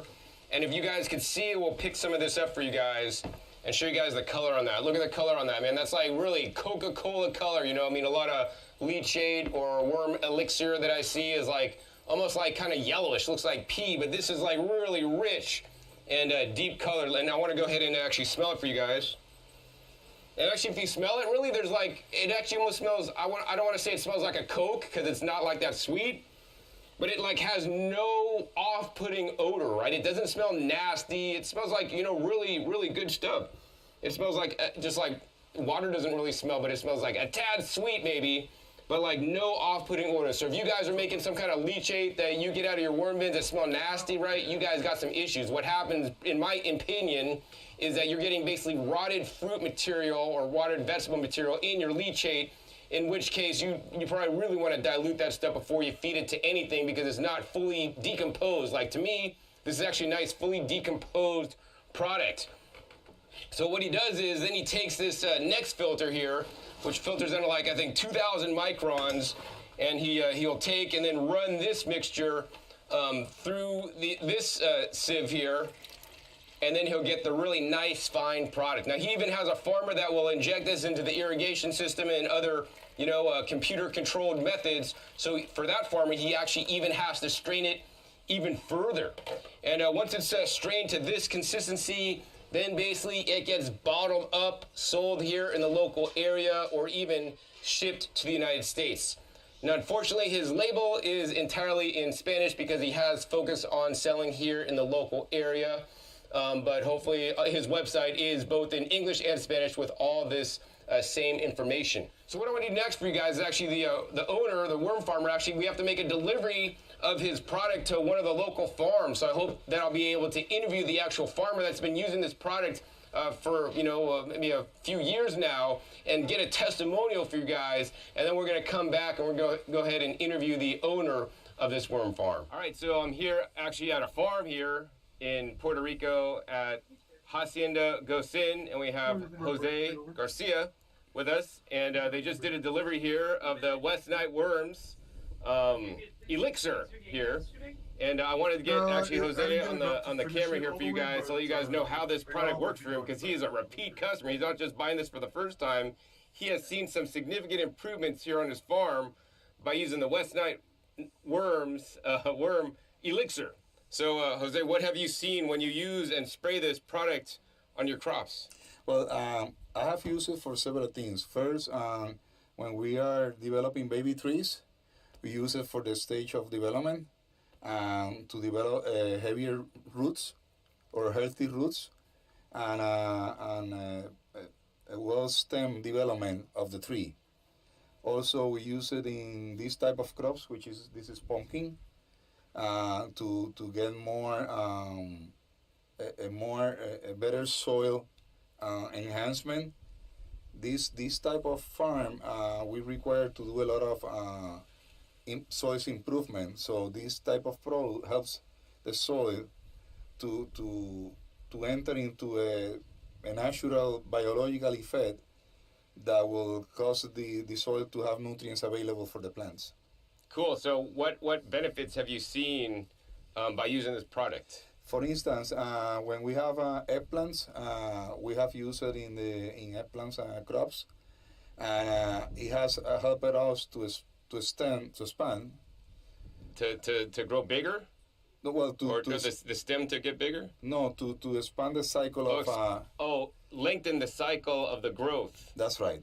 Or production. Production. So you, instead of having, like, how much percentage improvement production? I would say 30 to 33%. 30% more production just by simply using this product. Yeah, once a week. So that made your income go up like 30%, right? Mm-hmm. Wow. Mm-hmm. Just by using this once a week. That's once all. A week. Yeah. Wow. Yeah. Now, besides the production, any other benefits have you seen from using this? Well, the soil improvement. Oh, the soil as improvement, I mentioned. Yeah. The soil here has to be conditioned to get a better pH value. So this helps us on that. I also, besides that, I use other techniques like adding organic materials to the soil. But this is something that goes directly to the roots in a liquid form, so it really reacts more quickly. Mm. And I know on your farm we're in the pumpkin field now, but he has like amazing breadfruit here, and he grows plantains and cacao. Have you used this product on those trees, and what happened? We use them for the breadfruit trees at the earlier stages, and it helped us to basically to develop a better root structure. Mm. So that's that was when they were in the 2 to 5 year age. Mm. Now they are adults type, so we don't use it there anymore. And so do you think using this on the trees when they were babies made them stronger, more vigorous, so that now they're more productive? Yeah, definitely during the earliest stage of developing the baby tree, you really want to have a very root structure and very good root development. So by the time you transplant that to the field, then you have a root structure that will be able to suck nutrients from the soil. Good. And so the other question I have is, did the trees stay here after the hurricane? So did they blow away, or did you? Because was the root so strong using the product? Well, I'll tell you what, you saw those trees over there? Yeah, they were really hammered by the hurricane. They were hammered. Yeah, they were got really hurt. hammered, Yeah. but their stem and the roots were there, and they were almost trimmed pruned. You pruned them? Well, we pruned them, but the hurricane did a better job. Not a better job, a massive job. But they have recovered. They recovered. Yeah. Now, he cannot claim that this is the reason why it recovered from the hurricane. Well, but it can help. Yeah, but because at the early stages we use it. Yeah, and so it developed better roots. To be anchored into the ground when the winds came, it was more resilient. That's right. Mm. All right, perfecto. Yeah, so tell everybody what you do here, and if you have a website, if people want to learn more about you. Hacienda Gosen is an agro-industry business. We do develop crops, but also we have a manufacturing plant here. Mm. So basically we use our crops to develop products that are finished products to process products to be ready for cooking. Okay. Like for instance, if you have tostones from plantains, then we make tostones ready to be cooked. Ah. So you don't need to really buy the plantain or the raw plantain and make them. The same with the breadfruits. Also with eggplants, we make a product out of eggplant, which is being a vegan certified product, and we call it eggplant caviar. Eggplant caviar. How do you make that? That is basically eggplants and other ingredients, which are pepper, and it is really a vegetarian product. Vegetarian product. Yeah. I So it's a product that is used to use it as a dip, and to use it as a heavy sauce upon on tostones and other things. Oh, good. So right now we are remodeling our manufacturing plant, so we are not in production. We are gonna be back by maybe the next quarter. Oh, perfecto.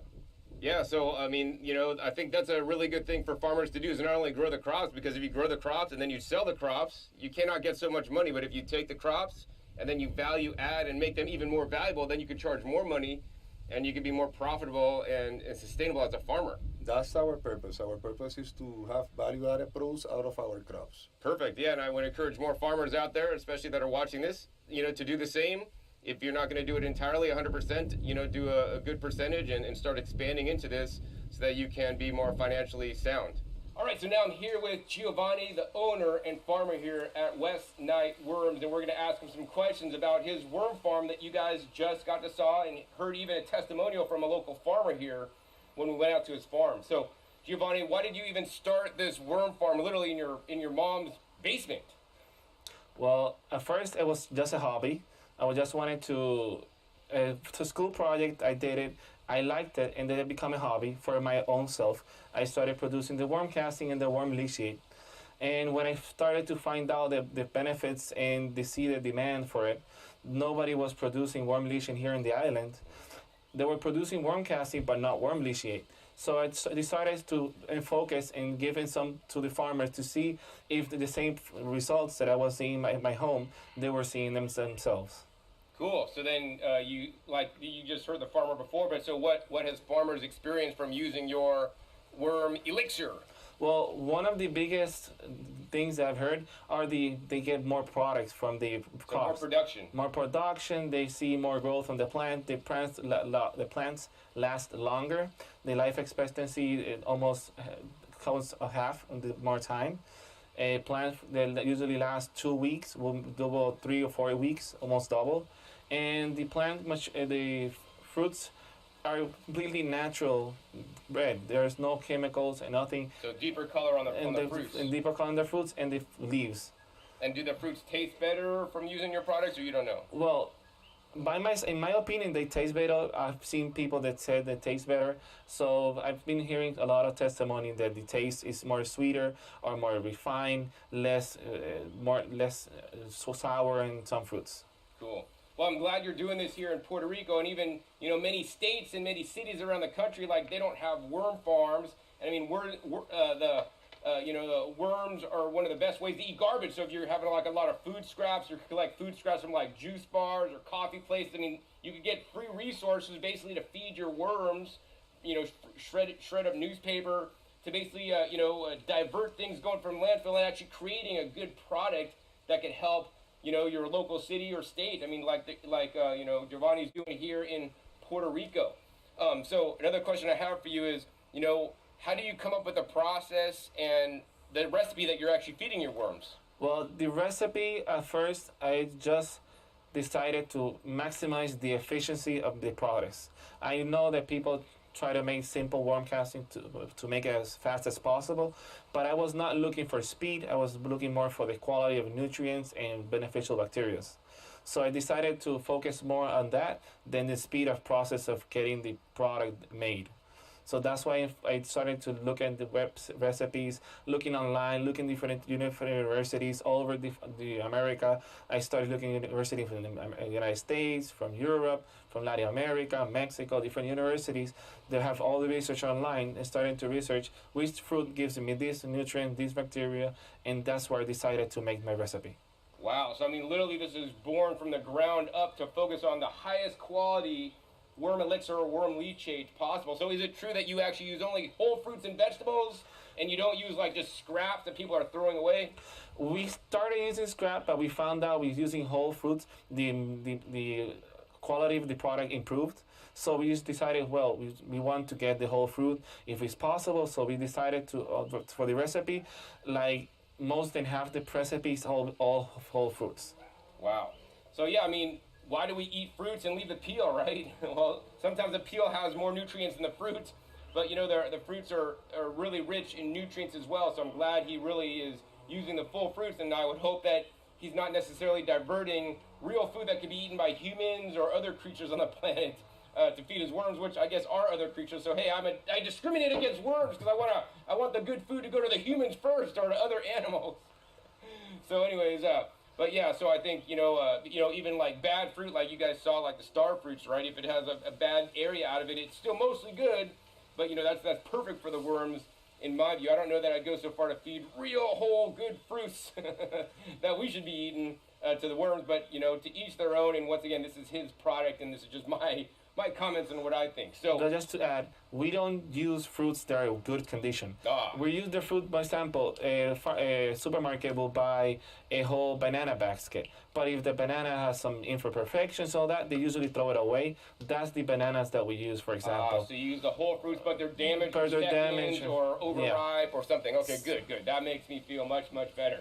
We don't directly go, one that's perfectly ready to eat. No, you just the one that they're rejected ones. Right. So, I know you told me earlier about a big major farmer here on the island. I don't know who it is, but, he uses conventional, chemicals and even maybe some Monsanto products. And he was having some problems with his tomatoes. And then your product helped solve his issue. So would you like to share that story? Well, the thing is, when we started the business and all that, we needed to find the way to enter the big farmers. But not all the farmers want to risk using a product that, first of all, is not regulated, it's completely new. It's not proven because it's starting from scratch. Yeah, they could mess up their crop and lose their money. The farmer was having really bad problem with some certain chemicals from these big name companies, and decided we'll have nothing to lose. I'm losing thousands of dollars, hundreds of thousands of dollars in tomatoes. Then I came to him and I offered, hey, you want to try it? If it works, perfect. If not, you were already going to lose the product. So he decided to try it in a small area and actually improve the tomatoes. And with the tomato, he was looking to get a maximum of 4 to 5 harvests. He actually managed to see 7 harvests, knowing that he was going to lose almost everything. Wow. Using my product. That's amazing. So did he convert over to using more organic methods and get away from the chemical company after he used your product? Well, sadly, he still used mostly chemicals because there are benefits and things that make farmers want to use chemicals. But he's inside and secretly he used my products and other organic products for his farm. So basically now he's doing a hybrid system where he was using all chemicals before. Now he uses hybrid. He uses he uses chemicals, and then he uses the worm castings to make up for the deficit of the chemicals. Personally, I think it's just better to use the natural products in the get-go, but I understand everybody's got their own, things they have to deal with. So I know you've marketed your products originally to farmers, but now you're making it available to homeowners and small growers and gardeners. So you want to mention more about this? Well, the reason I wanted to go to farmers because I wanted to test the product. And there's no better way to test the product to give it to someone who knows about crops, knows about their plants, and knows about the business. So I decided to get started with them. Now that I know that I've been 5 years in the making, I've improved the recipe enough, and I was trying to develop what I want in the product, in the results that I want, I'm getting it. I'm now emphasis on moving to the consumers. First, I'm starting to move in Puerto Rico, but in shipping through orders in the States. Cool. And I heard that you grow some award-winning orchids. Well, maybe you don't grow award-winning orchids, but you want to tell my viewers about the award-winning orchids your product has been used to grow. Yeah, there are 2 competitions in Puerto Rico. They compete all the islands. People compete for the orchids, and the first and second, third place from these last 2 competitions were using my products, and completely organic orchids. They don't use any other product but this and cinnamon. Cinnamon. What do they use the cinnamon for? They use the cinnamon to help for some bacteria that live in the roots. So they add cinnamon and this. That's all they use for other plants. With the orchids. Cool. So I know that your product can help with feeding nutrients to the plants, right? But also there's the beneficial bacteria in there. And so you want to tell more about how the beneficial bacteria can be beneficial to help with fungus. Because I know here in Puerto Rico, some citrus and other fruit trees can't get this black or white fungus, right? Yeah. Well, what I did is the bacteria that I'm cultivating, they're usually in the ground and they live naturally in the ground. but they never get to the trunk of the plant or the leaves. So those bacteria don't reach that easy to that part of the plant. And what I'm doing here is adding this product directly to the plant, adding those beneficial bacteria. Those beneficial bacteria actually consume most of the fungus, and in time they will cure the whole plant.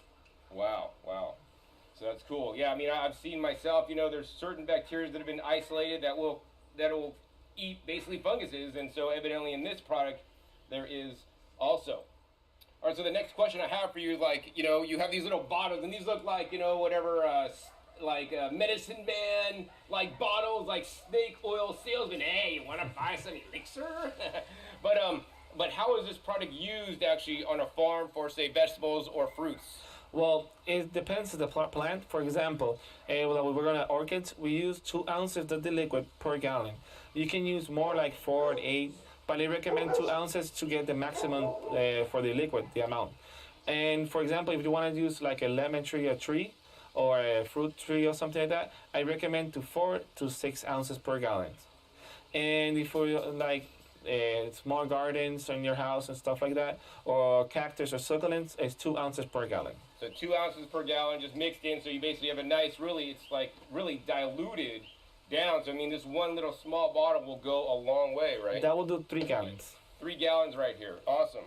And so once you have it diluted down, do you just pour it on your plants, or do you take like a backpack sprayer or a spray bottle, or how do you spray it? Well, I recommend if you for small farms in your house, a sprayer will do. You will want to spray the trunk and the leaves of the plants. Try to avoid the flowers of the orchids and stuff. It will not harm the orchids, but the color is so black, they will actually paint the flowers. So if you spray in the leaves and the roots, you will have excellent product. Yeah, so it'll basically stain the plants because of the deep, rich colors, which are basically, I would say, like carbon or other nutrients that are in the product. But it won't stain the leaves or the trunk, only flowers and stuff like that. Awesome, awesome. All right, so I think our interview is coming to the end here. It's actually getting kind of dark, and actually I got to head back to where I am going. But I know you guys ship through priority mail because, Puerto Rico, once again, is a territory of the United States. They got the U.S. mail, and as such, they have the flat rate boxes, which is some of the best ways to ship, garden products that could get actually quite heavy. And so you want to explain how you ship, what products you ship to the U.S. and how that's shipped and how people can order. Well, you can contact me through the phone or through Facebook. Facebook is the recommended way to contact. And you can contact me any questions. I'm available 24/7. And if you want the product, you tell me the address. I'll tell you the fee to the delivery, and you just pay me through PayPal or through money order. All right, cool. So what is your phone number, your Facebook, and your website? My website is westnightworms.com. And my Facebook is West Night Worms, and you can find it on Facebook, easy to find, or in Google. You can search me in Google. And my phone number is 939-253-7444. So that's a Puerto Rican number. So do people in the U.S. have to pay extra money to call Puerto Rico? No, because we are in the state. We are in U.S. territory, so we have calling for Puerto Rico to U.S. There's no roaming. Okay. There should be no roaming. So on a cell phone. On a cell phone, yeah. Okay, perfect. So the final question for you, Giovanni, is why do you call it West Night Worms? It makes me think of the Las Vegas Golden Knights, which is a hockey team. Well, it was actually really funny because I was studying in school. I'm still studying school. I'm just going to graduate. This is my last semester. I decided to find a way to make it more appealing to younger audience. So I was looking at West because I live in west side of the island of Puerto Rico. That's West. Knights for the chivalry and the fighting, and worms, so I like the worm that fights for your plants. Worms that fight for your plants. That's a very innovative title. I love that a lot. All right, so the last question I have for you totally is there any words of wisdom that you'd like to share with my viewers today? Because, Giovanni has watched my videos in the past, and he knows I ask this question to everybody. Anything you want to share about worms or gardening or anything before we sign off today? Well, the tip I can say if you want to start a worm farm or if you want to start a normal farm is the early steps are always the hardest, but just keep trying, keep fighting on it because at a later stage it will be payoff. Awesome. Yeah, wise tips, whether you're gardening, starting a business, starting a worm farm, or whatever you're doing, right? there's always going to be curveballs thrown at you. I mean, the hurricane was a big curveball for him with losing. You know, he had all his bins running, and now he's set back a little bit because of that. We only have half production right now. Half production due to the. So yeah, if you want to help part of the island, you know, bring some money in. Hey, sure. You know, buy some of his stuff. Once again, links down below. I haven't tried this personally. Hopefully, I get to try some here one of these days. But you know, from the testimonials from the one farmer that I visited, and from just seeing his setup here, I mean, this stuff seems totally legit to me. That being said, I'd rather buy castings myself and you know, make some of the compost seeds with my castings. Anyways, if you guys enjoyed this episode here at West Night Worms, hey, please be sure to give me 8 thumbs up. If you do get a lot of thumbs up, I'll be sure to come back next trip to Puerto Rico to show you guys what Giovanni is up to. Also, be sure to share this video with somebody else that they can be educated about the power of worms, how worms can help turn around chemical agriculture to make it even better, although going full organic would even be best. Also, be sure to click that subscribe button right down below so you don't miss out on my new and upcoming episodes. I'm coming out every 3 to 4 days. You never know where I'll show up or what you'll be learning on my YouTube channel. And finally, be sure to check my past episodes. My past episodes are a wealth of knowledge. Over 1,400 episodes at this time on this YouTube channel, dedicated to teach you guys all the best ways about growing the best fruits and vegetables at your home, or even on a farm, or starting your own farm, like today with a worm farm. So with that, my name is John Kohler with GrowingYourGreens.com. We'll see you next time, and until then, remember, keep on growing.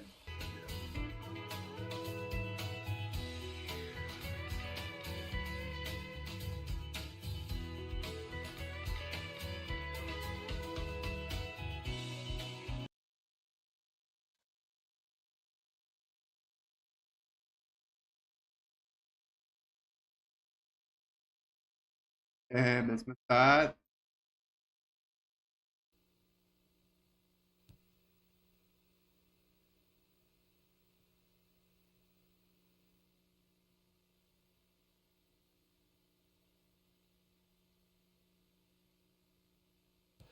Okay, let's talk about deadly force. First, the definition of deadly force, or lethal force. The terms are interchangeable and will appear differently in the code.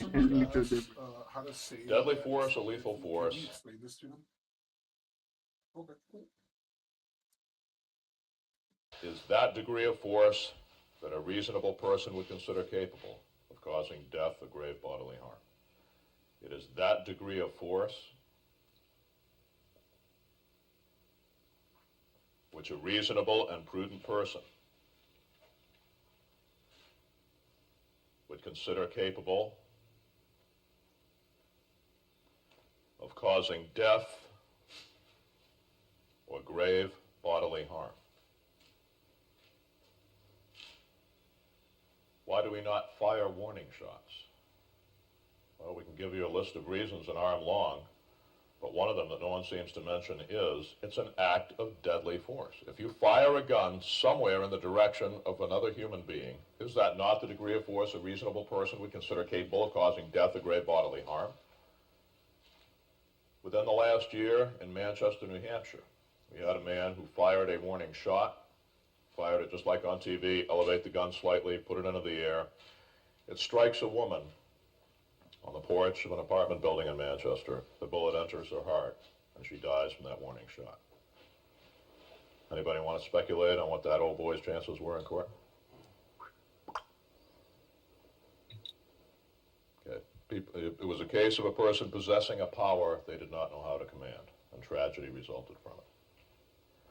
Okay, is that degree of force that can cause death or grave bodily harm? The statutes in the 50 states may describe grave bodily harm differently. Let me give you the layman's explanation that will cover you in all 50. Crippling injury. Crippling injury. At least one state says any broken bone is grave bodily harm. Does that mean if one of you comes up here, accidentally steps on my foot and breaks my little toe, I can blow your ass off? According to that statute book, it is. That statute is poorly defined. Crippling injury. Okay, the use of deadly force means you don't fire unless you are authorized to kill that human being. You do not fire the gun unless you're in a situation where you know you're on solid legal ground if you shoot and kill the person on the other end of the gun. So let's begin here by defining the levels of homicide, if you will, as are seen through our law and through the common law from which our law derives. Well, first, let me tell you, I'm not an attorney. If you want legal advice, go see your attorney. I don't give legal advice. I'm not a law professor. If you want to learn the law, go to law school. What I am and what I'm certified to do is a lethal force instructor, and I teach lethal force. I teach the rules of the road. Thus far, every single attorney who's been through the program told us at the end they learned more about deadly force at LFI than they did at law school. And we'll ask the attorneys in this class if that was true this coming Friday. I would like to believe that's because, we're great instructors. Actually, we're arrogant enough to believe that we are great instructors. But it's mainly, unfortunately, the fact that in law school, deadly force law is just a tiny drop in a great sea of tort law, contract law, and much more frequently applied criminal law. The average attorney will never try a homicide case except perhaps in moot court in law school. Of those who do, the criminal law practitioners, the specialists in the field, I've met a number who never defended an innocent man who fired in self-defense. Okay, in any given year, I will accept and in many cases take to trial approximately 20 justifiable homicide cases, which seem to split about 50-50 between armed citizens who fired in self-defense and police officers who fired in the line of duty and, in my opinion, are being wrongfully charged with some degree of homicide or wrongfully sued in a wrongful death action. And generally, based on the attorneys I've interacted with, I've handled more self-defense cases than the great majority of the criminal defense bar. And it's from that experience that we speak here. I am a designated prosecutor with the Grantham Police Department because New Hampshire, to the best of my knowledge, is the one state that remains that allows a layman to be a trial advocate if he is a police officer and has had the special training to do so. Statewide, the police prosecutors are prevailing in approximately 90 to 95% of their cases against the fully empowered defense bar, which proves, among other things, something we long suspected. Cops know more about law than lawyers. But mainly, it proves that if right is on your side and truth is on your side, no matter how good the other guy is, if you get that truth across to the triers of the facts, you are going to win and the truth will set you free. I think you know me well enough by now to realize I am not Pollyanna. So take it from me when I tell you this. The truth will set you free. Never lie. There's a saying in America, you suck one cock, you're a cocksucker forever. You tell one lie in a trial, you're a liar forever. And from that moment on, your credibility is down the chute. Your life is down the chute. That gurgling sound you hear is your freedom going down the toilet, as every nickel of your estate you ever worked for your children, going into the pockets of some scumbag who, the night he attacked you, his only estate until then had been a buck knife and a heroin syringe. You've got to know the ground you're walking on. Anytime you draw the gun, you're walking on ice. What we're going to try to do here is teach you to walk where the ice is thick. Okay, the levels of homicide. We'll begin with the one that's approved. Justifiable homicide. Justifiable homicide. When the ruling is a justifiable homicide, the triers of the facts have said, in essence, you were right to kill him. You were right to kill him.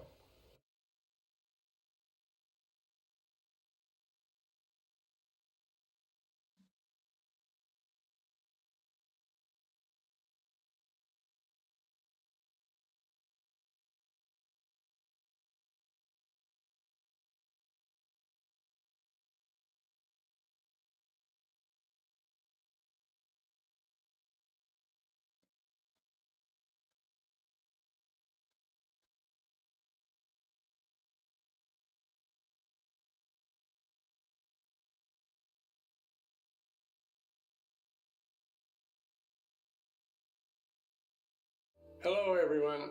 I'm Rick Simpson.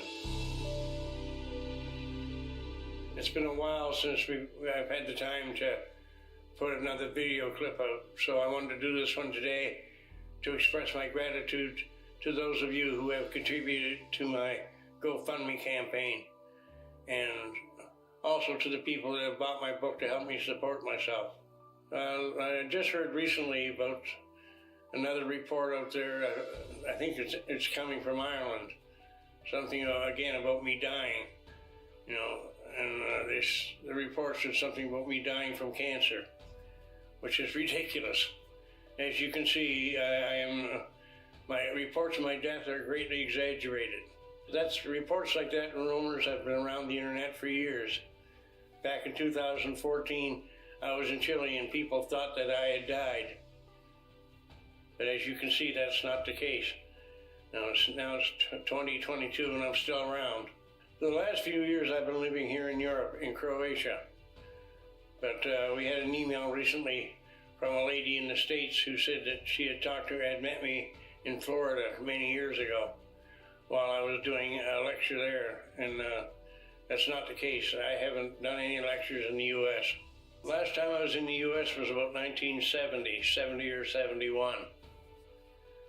So it's been like 50 years ago since I was in the United States. So I'd just like everyone to know that, you know, I'm not living in the U.S.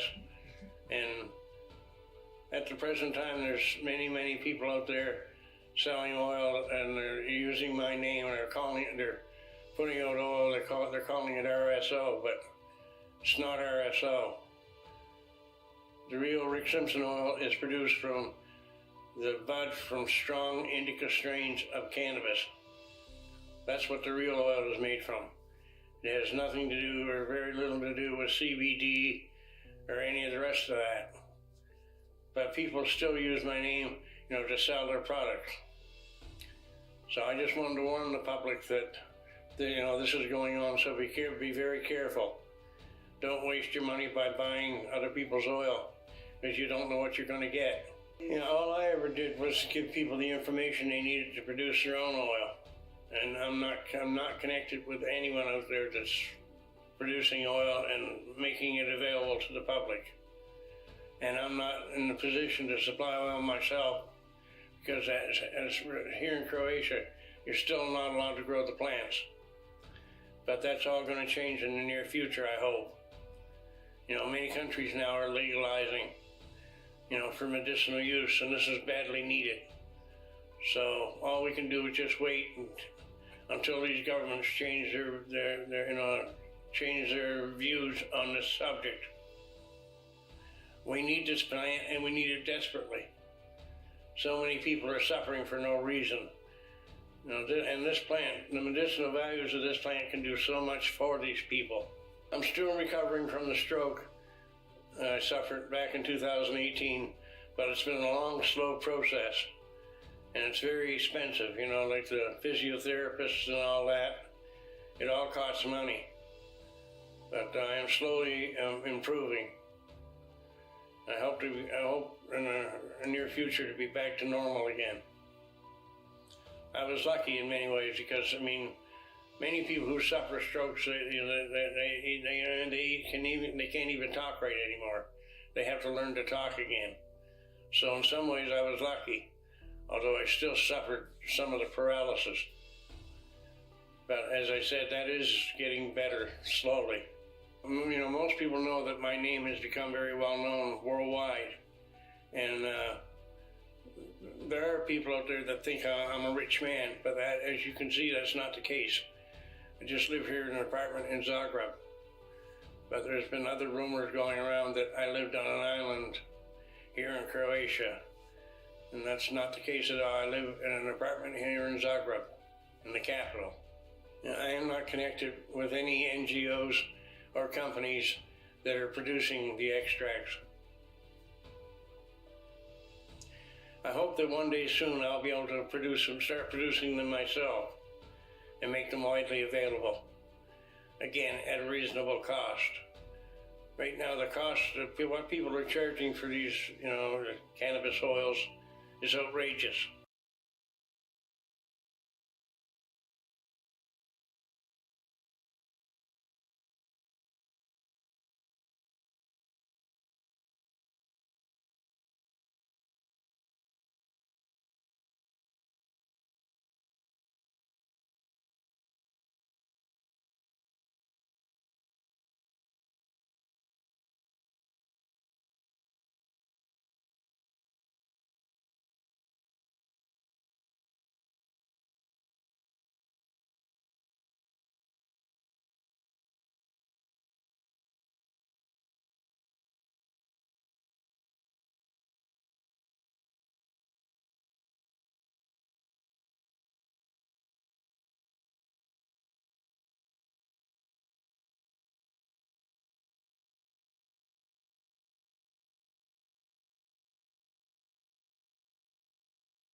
When people have to suffer because of money, or people making money, or whatever, that is just not right. When the doctor can't cure you, and you want to get cured, you're going to try anything, aren't you? I was willing to give it a shot, yes. I'd give it 2 shots. Change your life. Come and take some real medicine. Medicine that is safe, and medicine that works for a change.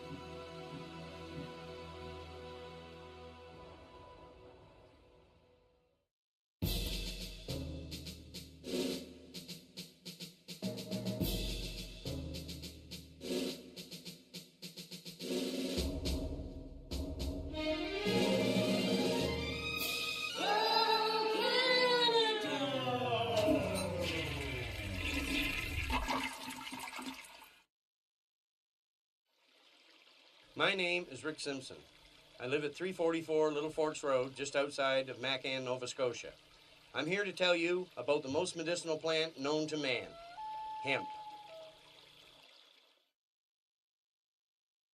Oils made from the hemp plant are the most medicinally active substances ever found in nature. Up until about 85 years ago, hemp medicines were widely used all over the world. Many drug companies in the 1800s and early 1900s produced hemp medicines for decades. Hemp is a plant, and therefore it cannot be patented. To drug companies, no patent means no money, hence no interest in producing this drug. When you examine bud from the hemp plant, you can see that it is covered in resin. This resin makes the bud appear to be covered in frost. This resin is the medicine.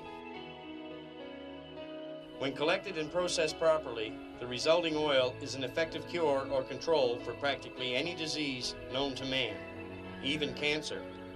We have supplied this oil to dozens of people with cancer. Even people who were diagnosed with terminal cancer by our medical system now have a clean bill of health after treatment with hemp medicine.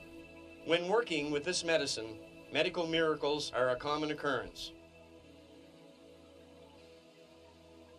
This oil has brought many people right off their deathbeds. Due to the restrictions put in place by our government against this medicine, we feel that it is our duty to inform the public how they can make their own. In reality, this medicine should be produced on a grand scale in a controlled environment, using the highest quality starting material. Producing hemp medicine in this manner would stabilize the potency of this medication, plus any danger associated with this medicine's production could be eliminated. High-potency hemp oil can be produced right in your own home or workshop. Later in this video, we will show you how this can be accomplished observing simple rules of safety. We do not approve of or condone this method due to the safety issues involved, and we bear no responsibility if this information is misused. If you or someone you care about has a life-threatening medical condition that our medical system has failed to help, there is a very good chance that hemp oil is the answer to your problems. There are 3 different ways to use the oil as a medication. You can ingest it, you can vaporize it, or you can use it topically. But for internal diseases like cancer, lung cancer, that type of thing, the internal treatment works magnificently. Well, I've had 4 open heart surgeries and probably 5 pacemakers. I've been through the mill as far as medical stuff goes. And I started taking this because my father was taking it for his cancer, which he doesn't have anymore, but this came along. It works perfect. It lets me do a day's work, or as much as I can safely. Let's face it, after 4 open hearts, you are still limited to what you can do, but I go all day. The wife and I 4-wheeler all over the place. It virtually gave me my life back without the pain. I have suffered from major depression since the age of 27. I suffer from anxiety attacks. I've also had 3 back injuries with constant aching in my back, and that for years. And when I took this medicine, it seemed to take the aching from my back. It seems to cut down my panic attacks. And as late as I keep going on, it just seems to get better and better, my depression and anxiety attacks. I had a huge mole on my shoulder that was black and I had a crusty. It wasn't a natural mole, and I'd been sort of concerned about it. And so, actually knowing from Rick mentioning that it cured skin cancer and removed stuff like that, I decided to put a little oil on my mole and see if it works. So I put a little Band-Aid over it. I only applied it for like 3 days and then another 4, and then in 2 weeks it was completely gone. Well, I had skin cancer. It's melanoma cancer, they told me. I was treated time after time, and I was burnt several times. I call it burnt. They have another name for it. But anyway, they burnt me several times, and it wasn't doing no good. All the salve they gave me, I put it on. So I ran across this fellow they call Ricky Simpson. Well, you've seen my face. I know it's all wrinkled up, but there's no big holes in it. I used hemp oil for a number of conditions. Migraine headaches, cyst on my ovary, arthritis, bad skin allergies, snoring, upset stomach, diarrhea bad, something wrong with my bowels, and helped with every condition that I had. I had 2 months to live. I was cashing in, I didn't care then, and got a hold of Rick, and Rick explained it, how this stuff works. The chemo and the radiation just kills everything inside of you. It doesn't give you a chance to live. And then when I look at my hemp oil, that's why I am sitting here today telling you that hemp oil does work.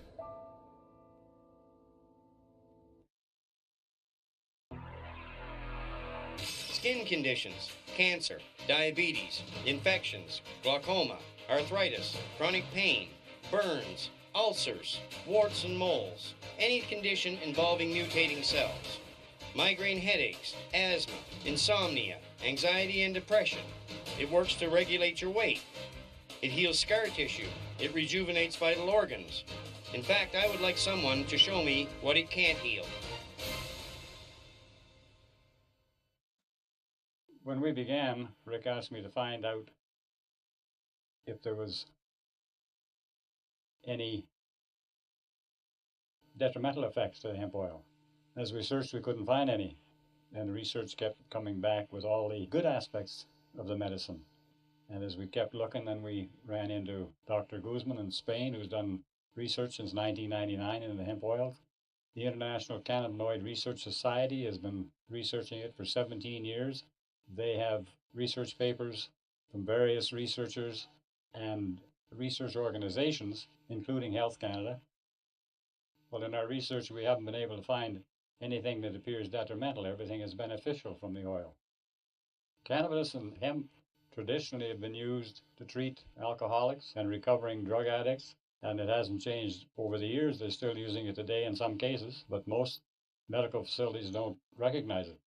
I believe they don't recognize the product because of the disinformation we've been handed over the years.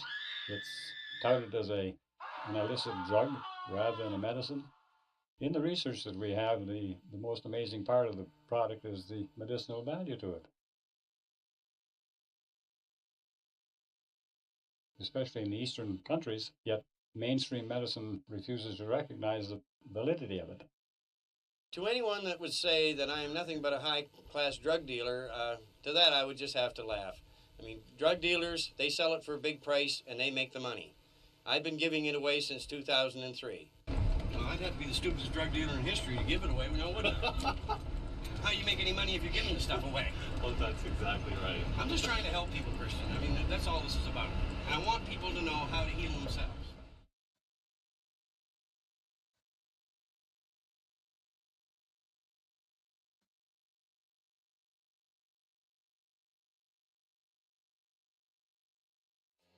In 1975, I was listening to CKDH radio when the announcer came on with a report of THC from the marijuana and/or hemp plant killing cancer cells. 3 years previously, in 1972, I had watched my 25-year-old cousin die a horrible death from cancer. So when I heard this report, it certainly caught my attention.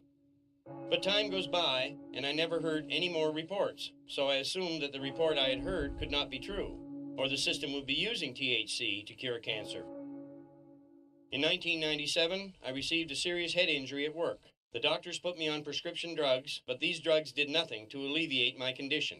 and many of the drugs had horrible side effects. In late 1998, I watched an episode of The Nature of Things entitled Reefer Madness 2. Dr. David Suzuki interviewed many people with serious medical conditions who had been using hemp as a treatment. The results were amazing. After seeing this program, I purchased some hemp and tried it. Just smoking hemp did more for my medical condition than all those pills the doctors were giving me, and I told them so. I asked many doctors for a prescription for hemp, but was refused. All the doctors would do is tell me that hemp was bad for the lungs and to stay away from hemp. It's still under study. Even my family doctor said it was bad for the lungs. So I asked him what he thought about me taking the essential oil from the hemp plant and ingesting it orally as a medication. The doctor agreed that this would be a much more medicinal way to use this drug, but would still not give me a prescription, so I could acquire this drug legally. In 2001, my family doctor informed me that there was nothing more they could do. They had nothing left to try on me, so I was on my own. I continued producing and taking hemp oil as my only medication. Slowly, my thinking processes cleared from the effects of all those chemical drugs the doctors had given me, and everyone around me saw the improvement in my condition. The oil had worked wonders for me. In late 2002, my family doctor examined 3 areas on my skin which he presumed to be skin cancer. One was close to my right eye, another on my left cheek, and another on my chest. In January 2003, the cancer close to my right eye was surgically removed, and they were going to schedule me to have the other 2 cancers removed at a later date. About a week after the surgery by my eye, the area was infected and very angry looking. I was examining where the surgery had been done when the report I had heard on the radio in 1975 popped back into my mind. I knew the oil I produced had concentrated THC in it, so I put some oil on 2 bandages and applied them to the other 2 areas of skin cancer. In 4 days, both cancers were gone. Needless to say, I was very excited about the hemp oil curing my skin cancer, so I went to my doctor's office for a copy of my pathology report, which stated that I had basal cell carcinoma. I informed the receptionist that the cancer had returned and that I had cured it and the other 2 cancers with hemp oil. The reaction of the receptionist mystified me. She went rigid, saying, "The doctor will not go there. The doctor will not prescribe this." I was standing in my doctor's office telling them that I cured my cancer with hemp oil, and they didn't want to hear it? Foolishly, at the time, I thought the system wanted a cure for cancer. I forgot to raise my hand. Seeing the receptionist's reaction to the hemp oil left me feeling very uneasy. It felt like the Twilight Zone. In April 2003, I contacted the Pain Management Center in Halifax. I had been told by a friend that the center might be able to provide me with a license to possess hemp. All I got was a recorded message stating that there was a 21-month waiting period and that you must be referred by your physician. Now, where did that leave me? My family doctor wouldn't even talk about hemp medicine. Big-time controversy brewing in a small town over this. Is it a cure-all or contraband? Now, here's somebody dying from cancer, they're not dying anymore. Here's somebody that had something else, well, they're cured. And this is what's doing it. But in a small Nova Scotia town, one man is trying to get the word out about what he says are the healing properties of hemp oil. But as Ross Lord explains, where he's spreading the word has created a major headache with no cure in sight. In McCann, Nova Scotia, this oil is gaining a reputation as a miracle drug. That's the cure right there. Oil extracted from marijuana plants. Rick Simpson has been making it and giving it to friends and neighbors. He calls it hemp oil. Others know it as weed oil. In small doses, he says, it makes you well without getting you high. Hemp oil containing THC has been touted as an effective treatment for many diseases, including cancer. But distributing THC, the psychoactive ingredient in marijuana, is illegal. And that has some Nova Scotia users worried their supply of medicinal hemp oil will disappear. Global's Ray Bradshaw has the story. I'm used to it. Hemp oil is being used by some people in the McCann area of Nova Scotia to help in the treatment of cancer. Now they're worried their hemp oil will be taken away. People are being very scared of the RCMP coming in their home and taking their medicine from them. And the whole community itself is living in fear down here, including my family. That's because the hemp oil Rick Simpson is making contains THC, an illegal substance. He says there's medical proof that THC kills cancer cells. Rick Dwyer says Simpson's hemp oil cured his father's cancer and other diseases. It took the fluid off his lungs. It repaired the prostate. It did so many things for him. He doesn't even take his insulin now for his diabetes because it controls his diabetes. Amherst RCMP told us they won't likely track down people who use hemp oil for medicinal purposes. But the RCMP say it is illegal to provide people with hemp oil containing THC, whether or not the supplier is paid. Simpson grew marijuana on his property and made hemp oil from it. This fall, RCMP confiscated the plants, but didn't arrest or charge him. They took it here, so what's to stop them from going house to house? Simpson says without marijuana to make hemp oil, he's been unable to supply people. He's hoping the attitude toward the drug will soon turn around. People are dying for no damn reason. I'd like to see the most medicinal plant in the world just get the recognition it deserves. For Global News in Macan, this is Ray Bradshaw reporting.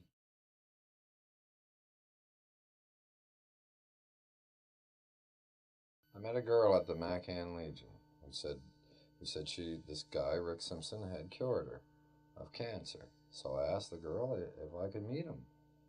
And so she told him, and Mr. Simpson came to the Legion. At the time, he told me he had discovered that he could cure skin cancer and diabetic ulcers with a medicinal oil called hemp oil. And I took this man as sincere. Besides that, he told me his father was a veteran, and I felt an obligation to check his story out as a veteran's child. So he took me with him, and I investigated it as I should have. And he took me to these people, and sure enough, these people were all saying that he had cured them up. He brought forward the evidence and the proof, and our executive and president and all of us had agreed that we have to do something. I mean, people are dying needlessly and suffering needlessly. So we held a meeting, and we discussed that we would put it in the paper, which the president and the treasurer signed the letter, and we put it in the paper asking for an honest and open review of this medicine. And we started writing letters to provincial command, as we sent a tape. I spoke to the president of provincial command 3 times, telling them to please come up and at least come up and look at this and direct us here. And so that they refused to actually address the issue. And as our members and executive members, I mean, people were dying all around us and people didn't know. And so we decided we had to do something in that. And so that's when we proceeded to take the direction we did. And that direction was to call in these politicians, our health professionals, and our enforcement professionals, and all the people who should have been contacted over this issue. And when we did, we wrote them a letter, and we stated to come to this meeting. We would show you the evidence, the human evidence, scientific evidence, and the medical evidence. And that's when they come in and shut our Royal Canadian Legion down. What was really shocking was how they did it. There's a battle brewing between a tiny Legion branch in northern Nova Scotia and the Legion Command. The doors are locked here at the Royal Canadian Legion in McCann. Even past President Rick Dwyer can't get into the building. The charter has been pulled and the executive suspended because of their controversial support of the use of hemp oil as medicine. And as Royal Canadian Legion members, for us to sit here while people were dying and suffering horribly and us knowing that this worked, I don't see where there's any honor to that. Dwyer's view of the oil changed after his 82-year-old father started using it. He believes it has helped, even though the oil is not endorsed by the medical community. Dozens of people in McCann have been using the oil, distributed by Rick Simpson. He says the legal and medical communities are against him and his discovery. But the Royal Canadian Legion, and if you read their books and what they're supposed to stand for, it seemed to me that this is the right organization to bring this out. The Nova Scotia Nunavut Command of the Legion says it can't be used as a soapbox to distribute any political message, especially one involving illegal drugs. Steve Wessel says what the local branch is doing could damage the integrity and reputation of the Legion. Basically, that's stating a policy. They're saying that the Royal Canadian Legion is in favor of this through their use of our organization, and that contravenes our general bylaw. Legion Command will appoint a new management committee to replace the suspended executive. Rick Dwyer can't believe it. Well, what greater integrity or honor for the Royal Canadian Legion to speak up on behalf of all the men, women, and children who are suffering. Wessel says Legion Command is considering further disciplinary action against the executive here, but a final decision has not been made yet. Meanwhile, Dwyer says he doesn't care much about that. He's just glad he did the right thing. Dan McIntosh, CTV News, McCann. The McCann branch of the Royal Canadian Legion was so impressed it hosted meetings like this one, aimed at spreading the word about hemp oil. But when they planned a big public meeting, higher-ups at the Legion shut them down. Provincial command came here the day of the meeting, and they come in, they locked the doors, and then I come into the yard, and I had 2 RCMP officers here that told me I was not allowed on the property. They are using the Royal Canadian Legion, its name, its insignias, and the buildings as a platform to promote the use of hemp oil as a medicinal drug. I don't care if this medicine comes from a tomato plant, a potato plant, or a hemp plant. If the medicine's safe and helps and works, why not use it? For Rick Dwyer, it's an emotional issue. One of the testaments to hemp oil's healing power is his father, a military veteran suffering from lung